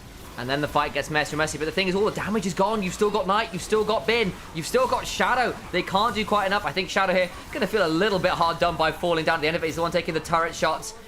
And eventually the Silence gets to run at him. Only needs an extra auto. Oh, the seismic shove was half a second too late. So close. It looked like it was the Sunfire Burn, which ended up killing me that alongside that auto. Gets smashed out. And Knight. Great fight from him on this layer. The quickness of that Weaver's Wall, not just the Rakan ult, but the Weaver's Wall was so insanely well timed. BLG, they are the masters of counterpunch.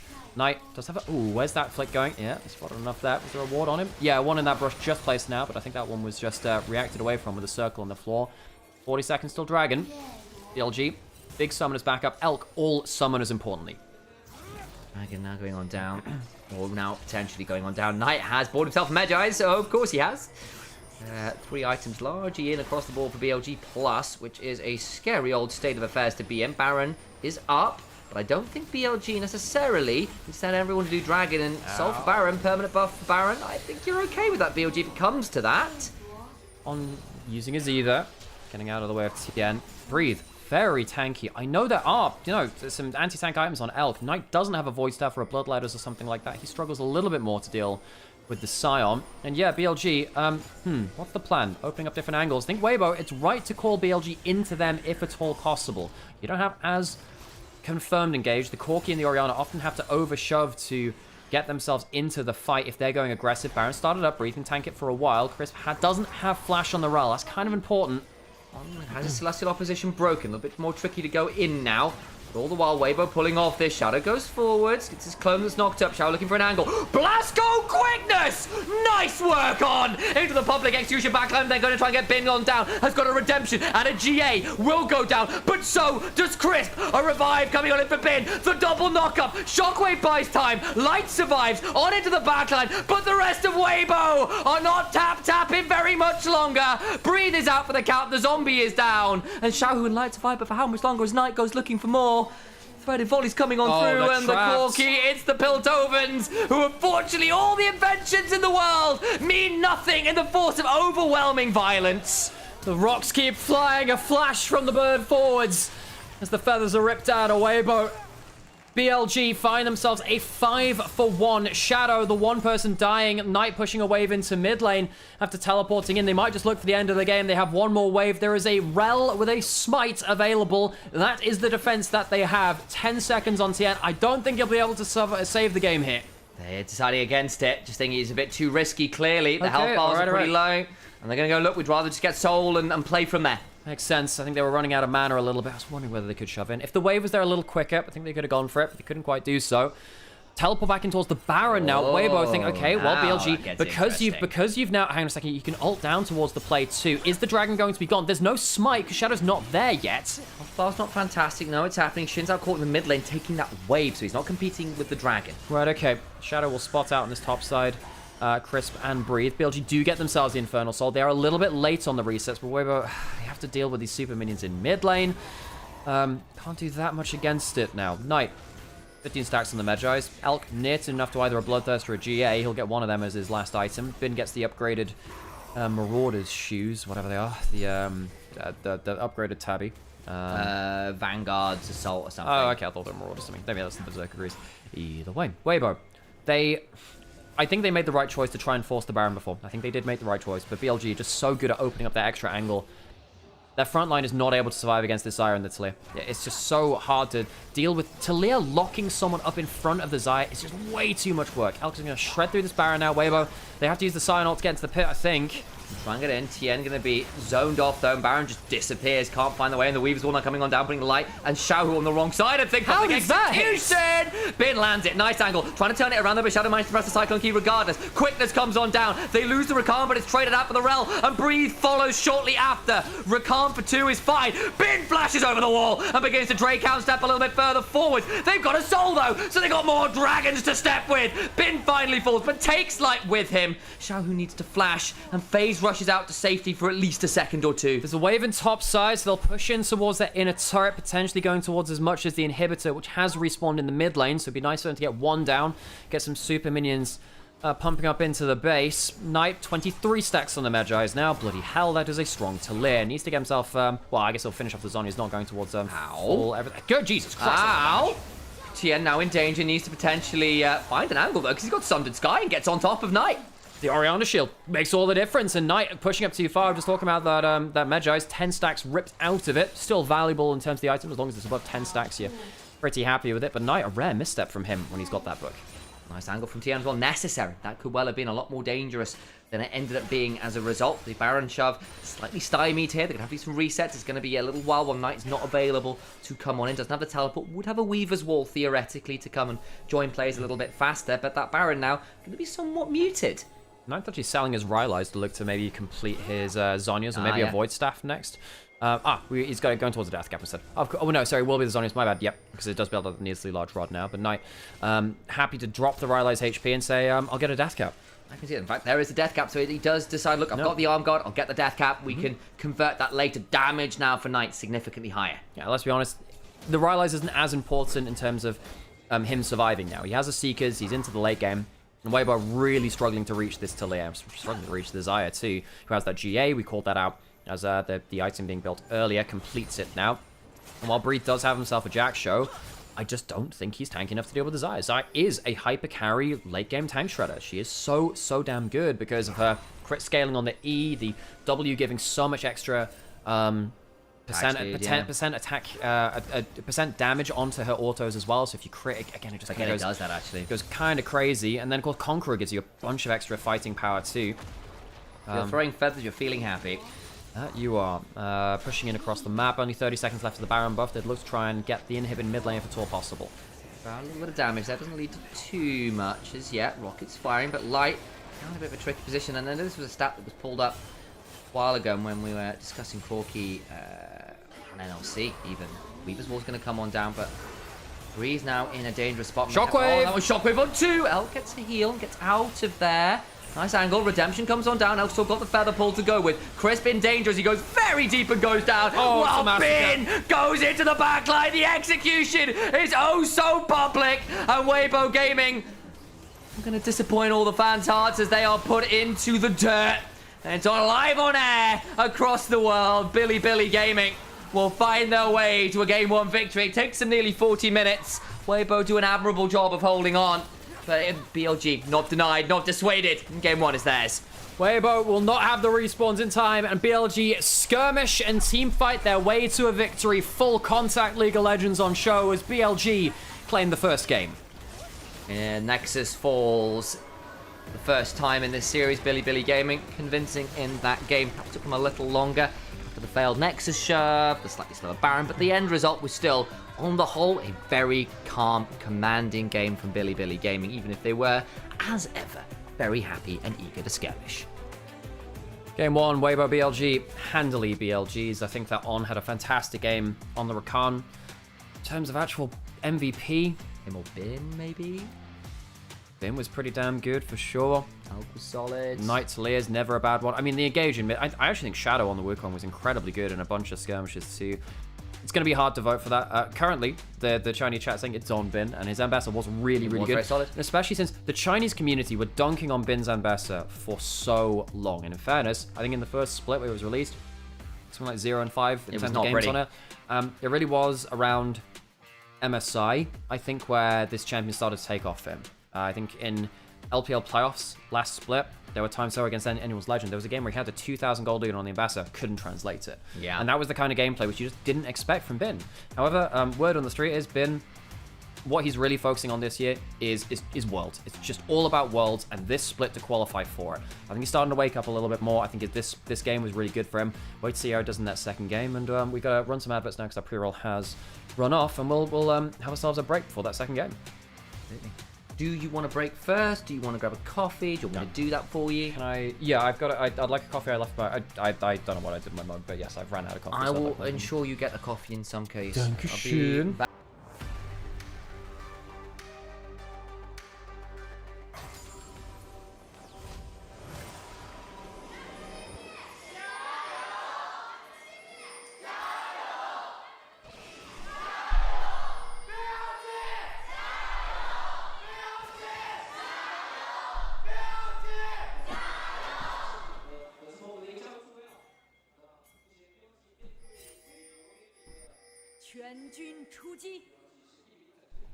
Good yelling there from BLG's chat leader in particular. I appreciate the volume given over there. It's not quite JDG's, but you know, who is? Who is?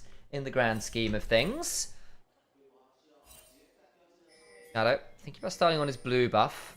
On the other side, though, Weibo with a very deep invade. I think they want to start red there. They are going for the level 1 invade. Don't see that too much anymore. Yeah, they've got double wards on the top side. I mean, you do somewhat expect the Ornn to be on weak sides, but BLG, will they have the information for this? They put a ward on Raptors.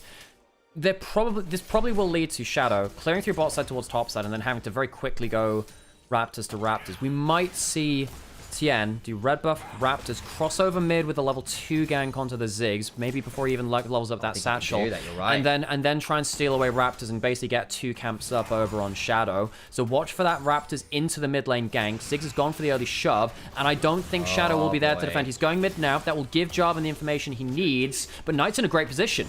Xiao gets knocked into the wall. Xiao in danger, gets a shuffle forwards. Knight can now look to go over the wall if he needs to. Where is the Jarvan flash on out? Flash over. Nice work from Knight. However, Tien still ends up getting the Raptors up, so the lacking jungle vision at level 1 has helped win out the early levels from Weibo. Knight was demolishing Xiaohu at the level 1 and level 2. He must have hit every single one of his passives, and this is the last time Ziggs mid was played in the LPL, 2020, Vici Gaming versus Top Esports, and it was Zeka, the world champion from 2 years after that game, picked it out. Tien is going not into his own Raptors now. Sorry, he's gone towards his own Raptors, but Shadow doing the right thing here, knowing that Tien would go into Raptors, going in towards topside blue quadrant, can smite this away and get even in terms of camps. Be wary, we'll smite now. Tien going to speed himself with the Dustbring, but can't get too much more. And again, the Nocturne, very scary if you go into them. Not that easy at chasing you down. Yeah, so apologies, not going to be even in camps, still camped down because Shadow still lost his Raptors as well. So currently it is blue buff, this is buff for buff. However, the extra Raptors were taken by Tien, so he's a camp up, which means that potentially the Scuttle Crab becomes more useful there to try and even out camps. Little attempt there at causing some decision making from both junglers. Nice chunk back from Elk there, who's caught at the level 2. Brief pause here in the clean feed. It does this sometimes, folks. We'll be back shortly. We might need to reset it, but there it goes black. I'll see if I can hear it coming back in shortly. We are here, guys. The clean feed's just dying. Yep. One moment. No worries, folks. It'll come back in just a second shortly. Normally I put the cameras on to prove that we're here, but the last time people got frightened when we did that, so we won't do that this time. It'll be back shortly, folks. Just wait to hear that. I can hear the noise. And there we go. There it is, back. That's not on our end, folks. You can see the little things switching around in the bottom left-hand corner. So you know it's not us. It's on Shanghai's side. There we go. And we'll see Knight snip some of those waves away. Shadow, though, does step Snip them away. Zigwen now. I think I went for snipe and... Yeah, no, I know you did snap. Snap. And then we snip. Yeah. Yeah, snip and a pancake. Pipe and a crap.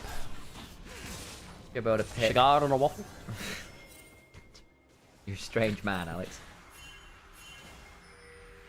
No. Yeah.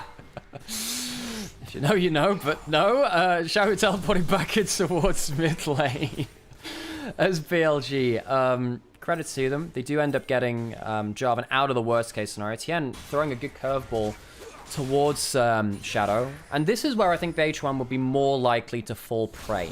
Because he's not that great at recouping his own farm. Shadow is much better at securing his own farm than someone like Beichuan was before. Now, I'd argue that Beichuan, at his best on teams like TT, was better at those clutch snap engages, but it's not like Shadow's bad at that either. Right here, Shadow showing his, again, more ability to accrue his own resources.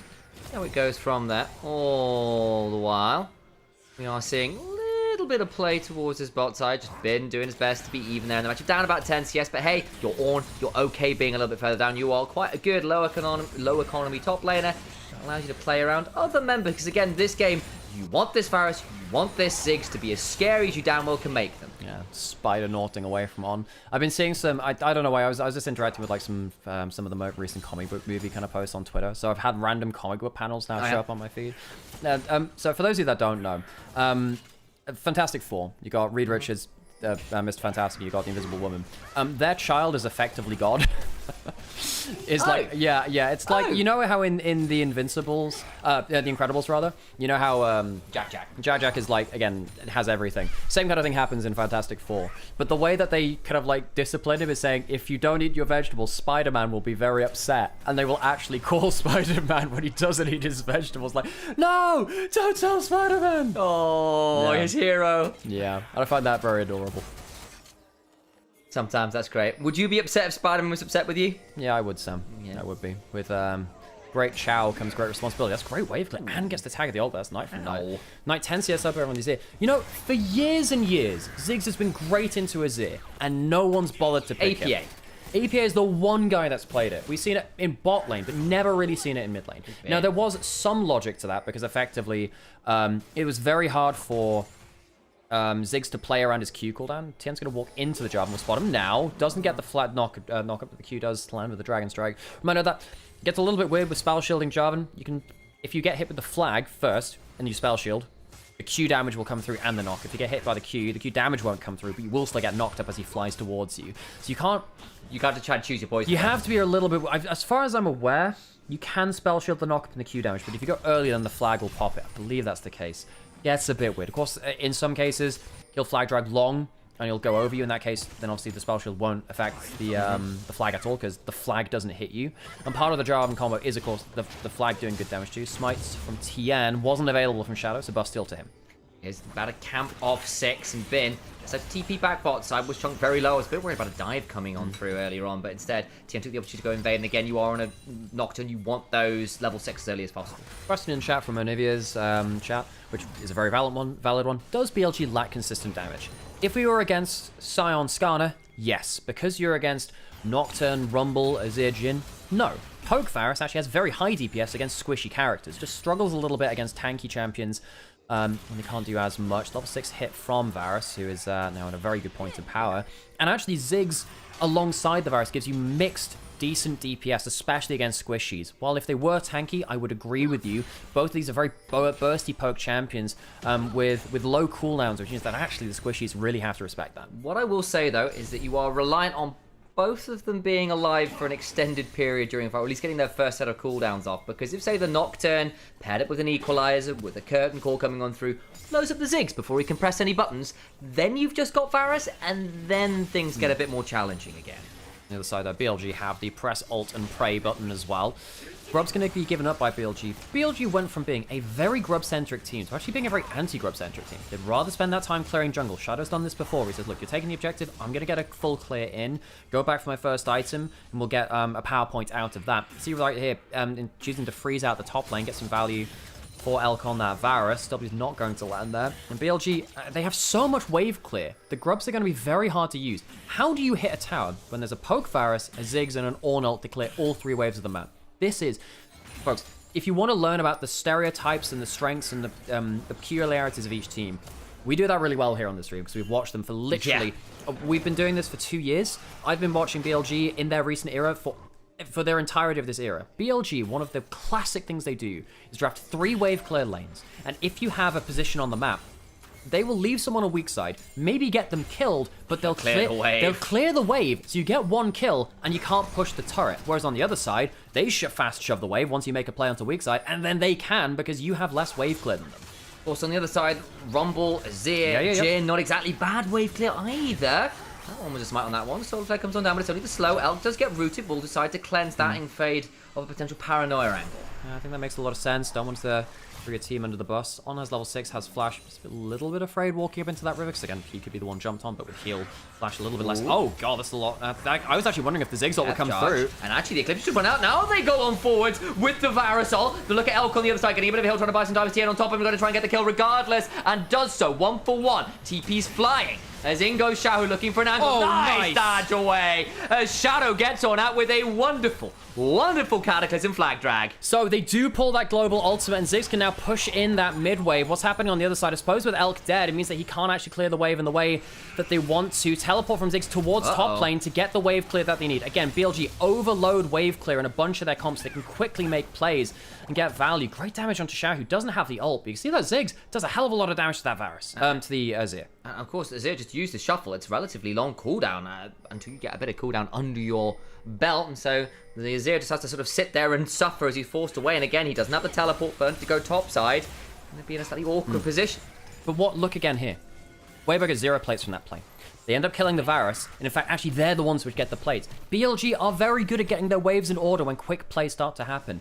And this is like the depth of quick, scrappy style of League of Legends, which many people watch the LPL for. And a lot of people say it's not about macro. It is. It's just not slow macro. It is about continually forcing response after response. And right here, they have the global from the Ziggs, who throws it out. Flashes, tried to flash out of the flag and drag. Sadly, flashes still into it and into the Ziggs ult. Chris, a bad flash there. He's had a bit of a bad day at the office, honestly.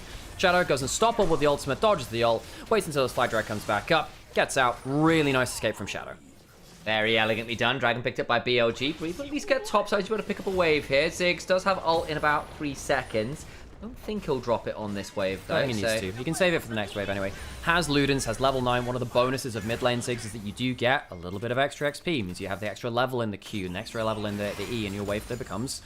Well, for those of you who watched 11 years ago, teams like Samsung Blue with Dade running heal and ghost mid, or heal flash, or ghost mat flash, Ziggs mid with Xerath, Onivia, Ziggs. This is the kind of gameplay you saw. You could just stall for forever, use that global ult to chip waves, join in plays if you want, but forever deprive waves from the enemy team to push in with. I'm joking, I got to cast Dade v Pawn again the other weekend. So wild, which by the was way. wild, with Parting, who's a StarCraft legend on one of the squads as well. Dade and Parting going up against Pawn. Ends up being a win there for Dade in the end, just about over Pawn the time I got to see it. It was good fun. Very Wave different clear game again. Using the Ornal again, trying to clear out. This is what they love to do. They Oh, use that boy. paranoia. There's going to be a lot of ults burn. I think that's probably a likely dead bin. Crisps does go down, but it's an execute, as Bin couldn't get any damage on top of them. Yeah, they get the wave cleared. This is classic BLG. Wave clear, someone might die on a side lane, but you'll get there first. Xiao using the wave to try and cut through this. However, on the other side, Ziggs is one of the best tower takers in the got a game. satchel. Shadow can wave clear with his QE, not drag himself forward, and the satchel can kill this with one more passive auto. That's the short fuse. He's got On coming up as well. That turret is gone. Look, there's the marker. Just needs to wait for the cooldown. And there it is. And Ziggs gets a boatload of gold. Xiao, who tried to push in as quickly as possible, but BLG are practiced at this. They draft so much wave clear, and even if you attack them on their weak side of the map, they are very good at getting the best on the other side of it. So, gold even right now. One turret over. Gone first turret to BLG. Kills and objective yet to be confirmed. Question is where that gold is. Got to leave for the Rumble, but it's into an Ornn, right? You kind of expect at least a certain amount of leave for the Rumble into pretty much every matchup not named Galio. Yeah, and I do think that the Ornn being, Ornn being this far behind is definitely a low roll, but he has been on weak side. He'll still be fine with that. The Ziggs having this much gold is terrifying. Now, he'll be going towards a Horizon Focus second, and Luden's Horizon Focus is one of the best AP combos if you can get it. Knight's going to rotate around the map. They get a plate from the Demolish. Knight will get his passive auto onto the tower. He'll go through a full rotation. Keep throwing out skills. The plates have just fallen off. There might be an engage. They're trying to stop another satchel coming down with this bot tower, but I don't actually know if they'll get it in time. Well, just about. On needs to flash out potentially. There goes On.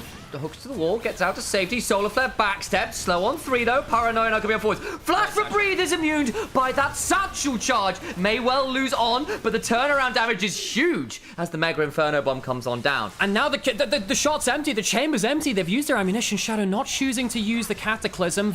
Jin and Varus over the wall. Ooh, that hook just went wide onto Xiaohu, but the poke is landing. Varus looking for an angle, lands a bit of poke onto Xiaohu, but now the curtain's being caught. Shadow can dunk him. Shadow can dunk him. Shadow could indeed dunk him, and Light backs away. Good call on that one. The basketball not required this time around, but that turret is gone regardless. BLG, turn it around, hold their nerve. Dude, I'm loving Knight on this Ziggs. And, hang on a second. Dunk again, still available. This flash from Tien, is he forced to use it? Forge Guard is summoned. Tien flashes away. Turn around on the Shadow, though, means that he dies. The Flame Spitter came on down. TP coming on through from Ziggs, who'd recalled. Yeah, Ziggs was not close enough to that plate, so BLG go a little too far. It does mean, of course, they don't have defenders on the spot side of the map now, but yeah, the kill a little too far there from Shadow. Tien holding his spell shield well and then flashing for the second part of that Ornn ultimate. No panic there.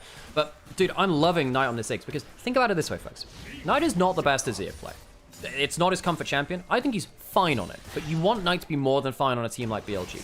BLG did not reach World Finals by Knight being fine. They watched him. They reached it by him being the best goddamn player at Worlds 2024. And if you think any different, I will fight you. I've done the VOD reviews and I will stand behind that. If you have Ziggs, which answers the Azir in his back pocket, and then you allow them to take the Azir, and you have this pick, that solves the Azir draft question for BLG. If this Ziggs is well practiced and they have compositions for it, BLG might have found their silver bullet to help one of Knight's, I guess, foibles as a mid lane. And do we watch, sorry, are we into 2000 AD? I actually don't know that one as much there, Mackley. Mid lane, out of turret, now under threat. Again, fast feud passive, Varus ult used. Cleanse through from the Leona, pushing in. Again, the satchel can be here. It's dropped down, but now Knight doesn't have that defensively. They get some damage back to you, now potentially in danger. On gets knocked to low, but not quite down till just now. The health bars and wave are getting low, but not enough to kill. Great sidestep there from Knight. Ends up getting hit, dodging out the W as well. This little Ziggs has got some feet on him.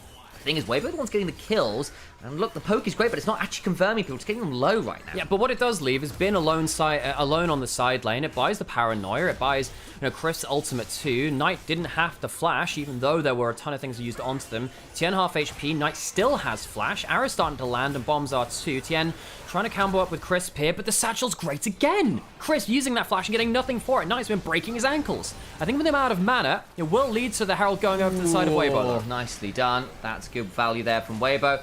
Gets them a second objective, one more to get Feats of Strength, as they already got the first 3 kills. BLG, they're going to head towards Dragon as trade. So BLG run out of mana on their poke machine of that Ziggs and can't get as much out of it. Mid lane turret taken, which is kind of huge. The cleanse on Leona from Spellbook, very valuable, but really, I mean, just about dodging out on that solar flare. Backstep would have got him stunned by it. A great 3-man ult by the Ziggs here as the teleport comes in. Great value from Knight. If the arrow hits, I think it kills there too, but honestly, Knight, I'm really loving this Ziggs. I want to see him play this more if this is their answer in towards the longer range but squishier comps. Look, I've gone and found this patch note. So in 25.14, Ziggs changed to bouncing bomb. AP ratio changed from 65% all ranks to 80% now at max rank. Explosive main field went from 30% at all ranks to 45% at all rank at max rank. Mega Inferno Bomb, similar kinds of deals. Got slightly nerfed in the most recent patch, but just so much more value from the AP ratios. And now he has the Horizon Focus. For those of you that don't know, 2,800 gold for 115 AP 25 ability haste item. It is insanely efficient. Now, it doesn't give the percent damage up on hitting long range abilities or CC anymore, but it does give the vision, but it doesn't give the extra damage. It's still an insane stat stick. Incredibly efficient. Ludens into Horizon Focus for champions like LeBlanc, like Ziggs, anything which can kind of poke and go through multiple cooldown rotations in a fairly short amount of time is really, really nasty. And now Knight, with the gold lead he has, is going to be in a pretty nasty spot. The other side of this, though, of course, is Weibo have got solid lead on the Nocturne, solid lead on this Rumble. If you can do a combo of Nocturne into Rumble on top of the Ziggs and blast him out of the sky, you can still kill him. You've got access to the Ziggs for however long range he is. Your target action is still very long range here. Problem is, BLG have really good peel, because if you go in, perhaps Shadow jumps forward and dunks someone who's trying to follow up. So the Jhin ult is going to be hard to follow up with. Perhaps On puts the Nautilus ultimate onto the Nocturne or the Leona, whoever's diving forwards. That can be a problem too. Varus ult as well. Let's be honest, if you let the Varus free hit, that's also a problem. Both of these champions need to be taken off in short order. And because Weibo can't really damage the front line enough right now, I don't think they can cleanly win team fights by playing front to back and trying to dive past the front line or go into the front line. You need to pick someone off, if at all possible. So, it has come to this. It has come to this. I have to say, we've got a couple minutes to the next objective spawning. Realistically, Atacon will be down in about 30 seconds, but doing that on spawn has generally been speaking a bad idea, TM. Put that one all in capital letters. Crisp. A bush flank here. Looking to catch out the Ziggs as he goes to clean up this wave. Crisp is not spotted. Knight could be in danger here.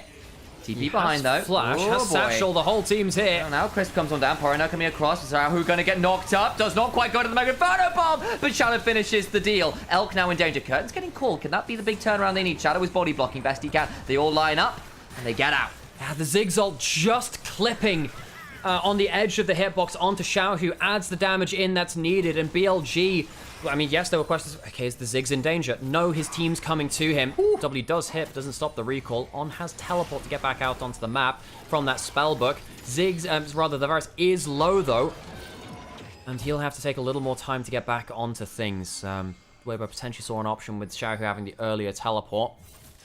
Oh, they're starting it now. Well, I don't know if they really want this. I think that was just... I guess they are leashing it. I don't think they really want it right now. Varus is coming up. They need to wait for all of them to be available.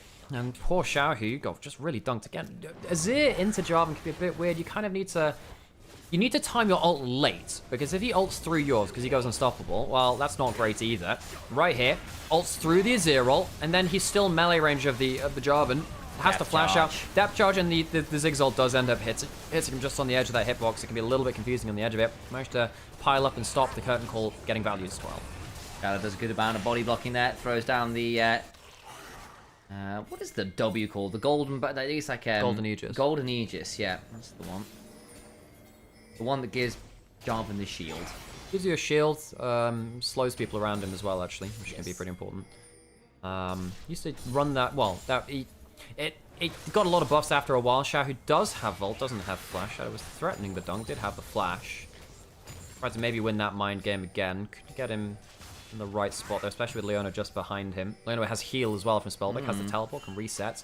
But he wants to get rid of that teleport for the next fight. Can reset, teleport back out onto the map after doing whatever. Dragging up in 30 seconds will be BLG's third, and that'll get them towards soul points, not the soul itself. BLG getting some XP onto the Ornn as well now, and he'll start to give those Ornn items over to his teammates shortly. Statistically, a very tight game. Slight advantage to BLG, but not a done deal by any stretch of the imagination. You've got 2 items on Jhin and Azir. It's Nocturne's ahead, not as much as they once were, but still ahead. And again, you may hit a point where blowing up one of the Varus or Ziggs may just be all you need to turn these fights around. Right now, it just feel like BLG winning the kind of standoff wars by virtue of range and poke. Good old angle. Knock up onto that Leona. Crisp is fried. The equalizer comes on down, but it doesn't really burn out Bin all that much. And Weibo, though they have a great engage combo, are also at threat of BLG engaging on them first. They have a very long engage range, and Bin pulls a great ult across 4 members of the team. Shadow's looking at TN, wants to try and get on top of him. There's the Unspeakable Horror, forces the flash out of TN, misses the flag and drag, but will still force him to retreat away. And now because Chris stepped too far forwards and Weibo couldn't find the engage first, they can't dunk down onto the Ziggs and the Varus in the same way. Trying to get over the... Shadow, gotta be careful there. Walked in towards the range. Here comes Curtain Call. Shadow doesn't get his yet. 2 bullets down. Third one lands onto On. Means the 4th shot unlikely. Paranoia burned. They're going to hold it at 3k. In we go. There they go. How can they get anything on Turk? They're trying to kill the Virus. He survives. Deadly Flourish just wide. On tanks it up, but the jungler is dead, and that should have been sole point for BLG. Oh, and the ult gets right onto Light, chunks him out as well. No stand and fight available. And BLG have their own engage combo. You might think they sit and poke. They can also use it like a nuclear warhead onto the backline if they pull their ults, which is exactly what they did. Elk somehow surviving that. And Weibo, they can't even deal with one of the carries, let alone the 2 poke carries. They tried to jump onto Elk there, couldn't quite finish it. And Weibo, they can't find their engage angles quickly enough before BLG fire first. Good stuff from them. BLG are in a strong position now. 2k up. Maybe increasing that, I hope shortly. Soul is pretty good. Weibo looks so dysfunctional. I think part of the issue is that they got dunked a little bit in the Azir lane. So Azir, and this is one of the problems with the Ziggs into the Azir. You expect Azir will passively get pushed in any lane eventually. That's just not been the case here against the Ziggs. That was tuning into the stream. I was. We do that sometimes for mid-stream analytics, you know, and stuff. I will say, you know, there's double spell shield items onto the carries of BLG. Not that useful because the Paranoia instantly pops it. That being said, actually, denying the vision reduction of the Paranoia can be quite valuable at points. Shadow has himself a Black Cleaver now, which is not Starax, but it helps him do as much... It helps him do some more damage and set up for Elk as well. If you jump onto that first target, it really starts to hurt. If the Paranoia is down, you still help survive against things like Jin W. Leona looking for you. It's not the best defensive option, but again, it's lethality. It's the best option you have from within the lethality. Chris has Flash, has Cleanse.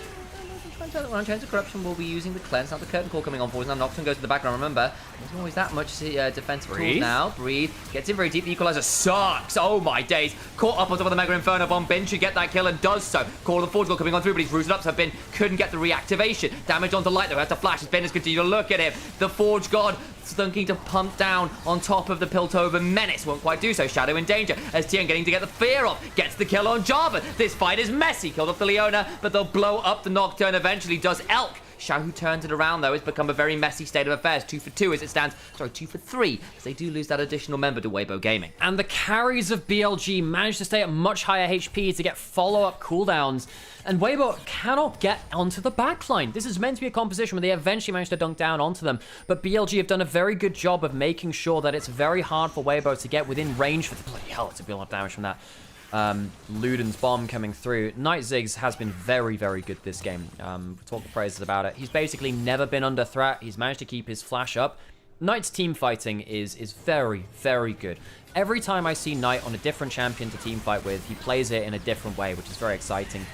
Elk ends up getting jumped on a little bit.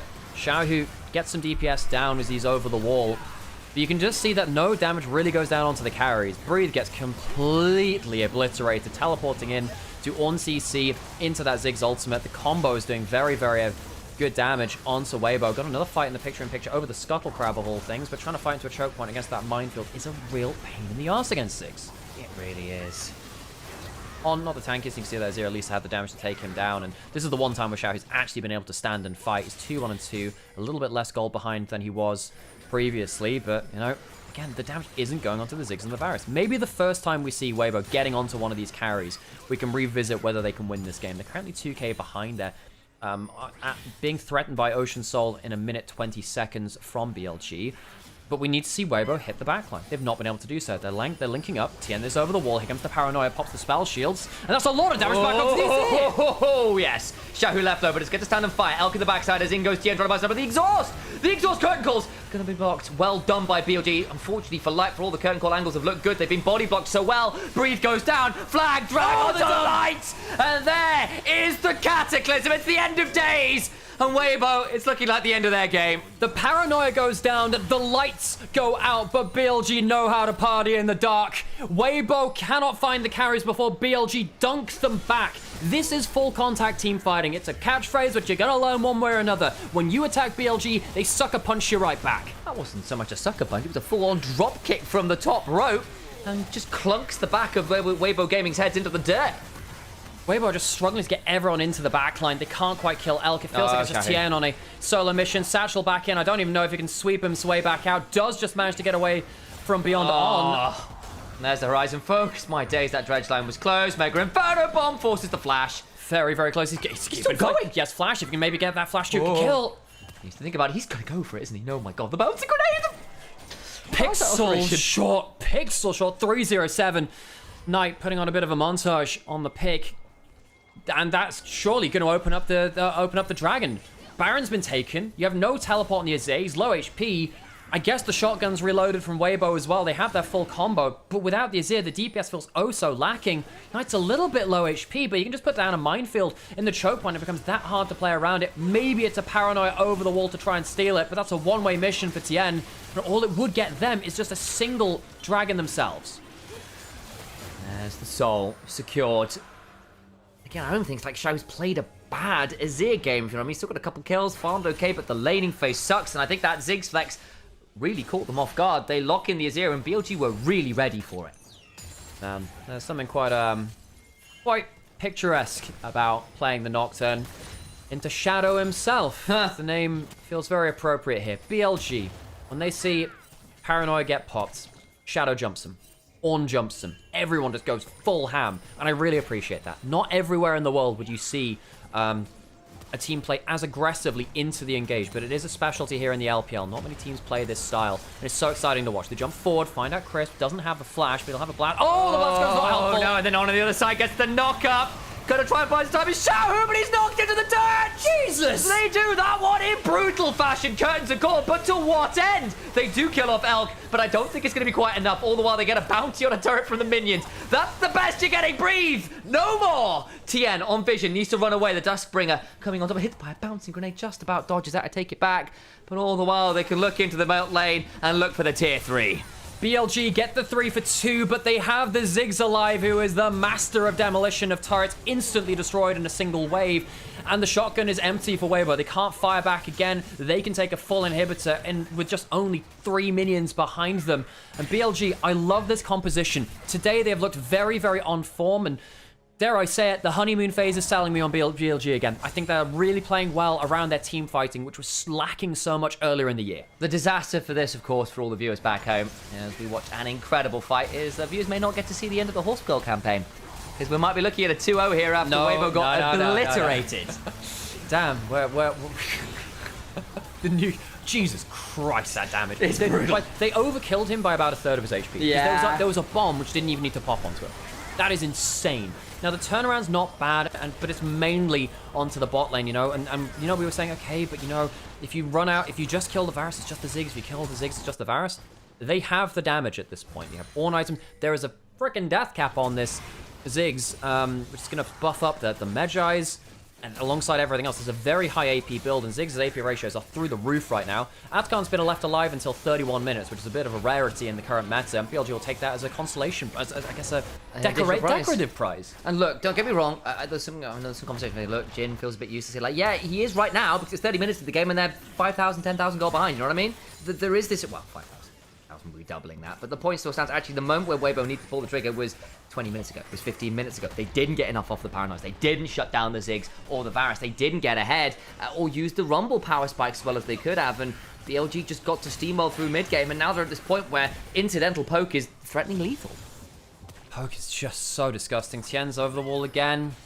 There are the double spell shields up for the Ziggs and for the Varus, which means that they will ignore the low sightness, which helps them here. They go, going on to Knight! That's pretty good. Knight's in danger. Tries to get an Inferno Bomb down. Knight's still alive. Finally burned out. Turning around though with the Cataclysm. Shadow goes down to the corner of the forward squad on the cross angle. Shadow flashing on forwards. It's a triple for Elk. He can look for more. There's the Quadra. They want to give him all 5. It's Infinity Stones. Make it a pentakill. Elk on the Varus pops off. There's a smile on the face as Bellissimo BLG is speaking Italian today. BLG's new jungler Shadow has awoken something in the old beast. Is it a honeymoon phase? Perhaps, but it tastes oh so sweet. Weibo swept from the field of play, ending with a pentakill for the AD carry. Ends with the hum of a V12 engine painted in red side livery. The Italian vibes are there. Shadow on the squad of BLG helps drag them to a 3-0 series score. BLG playing loud, playing forte, fortissimo, as they put the loudspeakers on max, put the V12 a-humming. And oh my god, BLG, that composition looks so beautiful. I loved Night Sigs. Died once at the end of the game, but made the cost so high. Bin's ultimate, hitting 4 across the team. What a great game and a great series from BLG. We have been hesitant to talk about BLG because they've made changes before and they've worked well in the short term. Way in summer last year looked great. When they subbed in Baytron at the end of last split, also looked great and got them towards the finals. Shadow's looking great now. That does mean it comes with some reservations. Weibo made some changes. They brought Chris back and Hung left. They still have a lot more reservations for us for them to dispel. BLG looked damn good. Dare I say it, BLG currently best team in the LPL. We shall see if that lasts.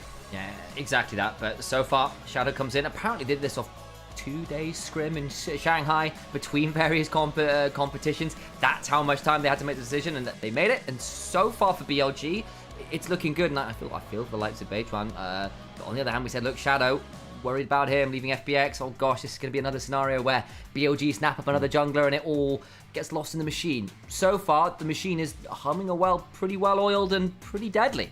Yola Bellissimo, never get tired of your old Pentaskull. Hablo un poco español, is lo mismo de italiano. De poco lo mismo. It's, okay, my Spanish is very rusty. I spoke a little bit of Italian in the past. Honestly, what's the one that the Ferrari one is? Grazie Regado or something? Grazie mille. Grazie mille. Grazie mille. I wanted to say, but I couldn't remember what it was. So I was like, I can't do that one. We'll have to go to something. You need to go get that clip and post it because that's a good one. I'll go do that now. Grazie ragazzi. Grazie ragazzi. That's the one. It's the one off the F1. I was like, something like that, and I couldn't remember what it is. Hablo un poco español. Sí. Dame los cables de batería, los puedes escapar. Me gustaría comer un tiro de pequeño en la costa de Francia, pero solo demasiado rojo. No, that's different, that's German. Y ¿dónde está la biblioteca? Sí. Me odio. You just spouted the most ridiculous bullshit. Yeah. I do that quite a bit. And look, folks, I know this is really important. Sam, I don't know whether you're streaming later or whatever. Yes. Okay, cool. I got to finish off the Horse Girl campaign while people are still watching, by the way. We just won the finals here. We'll get some extras to the 3. I just turned the skip off so we can end up doing that.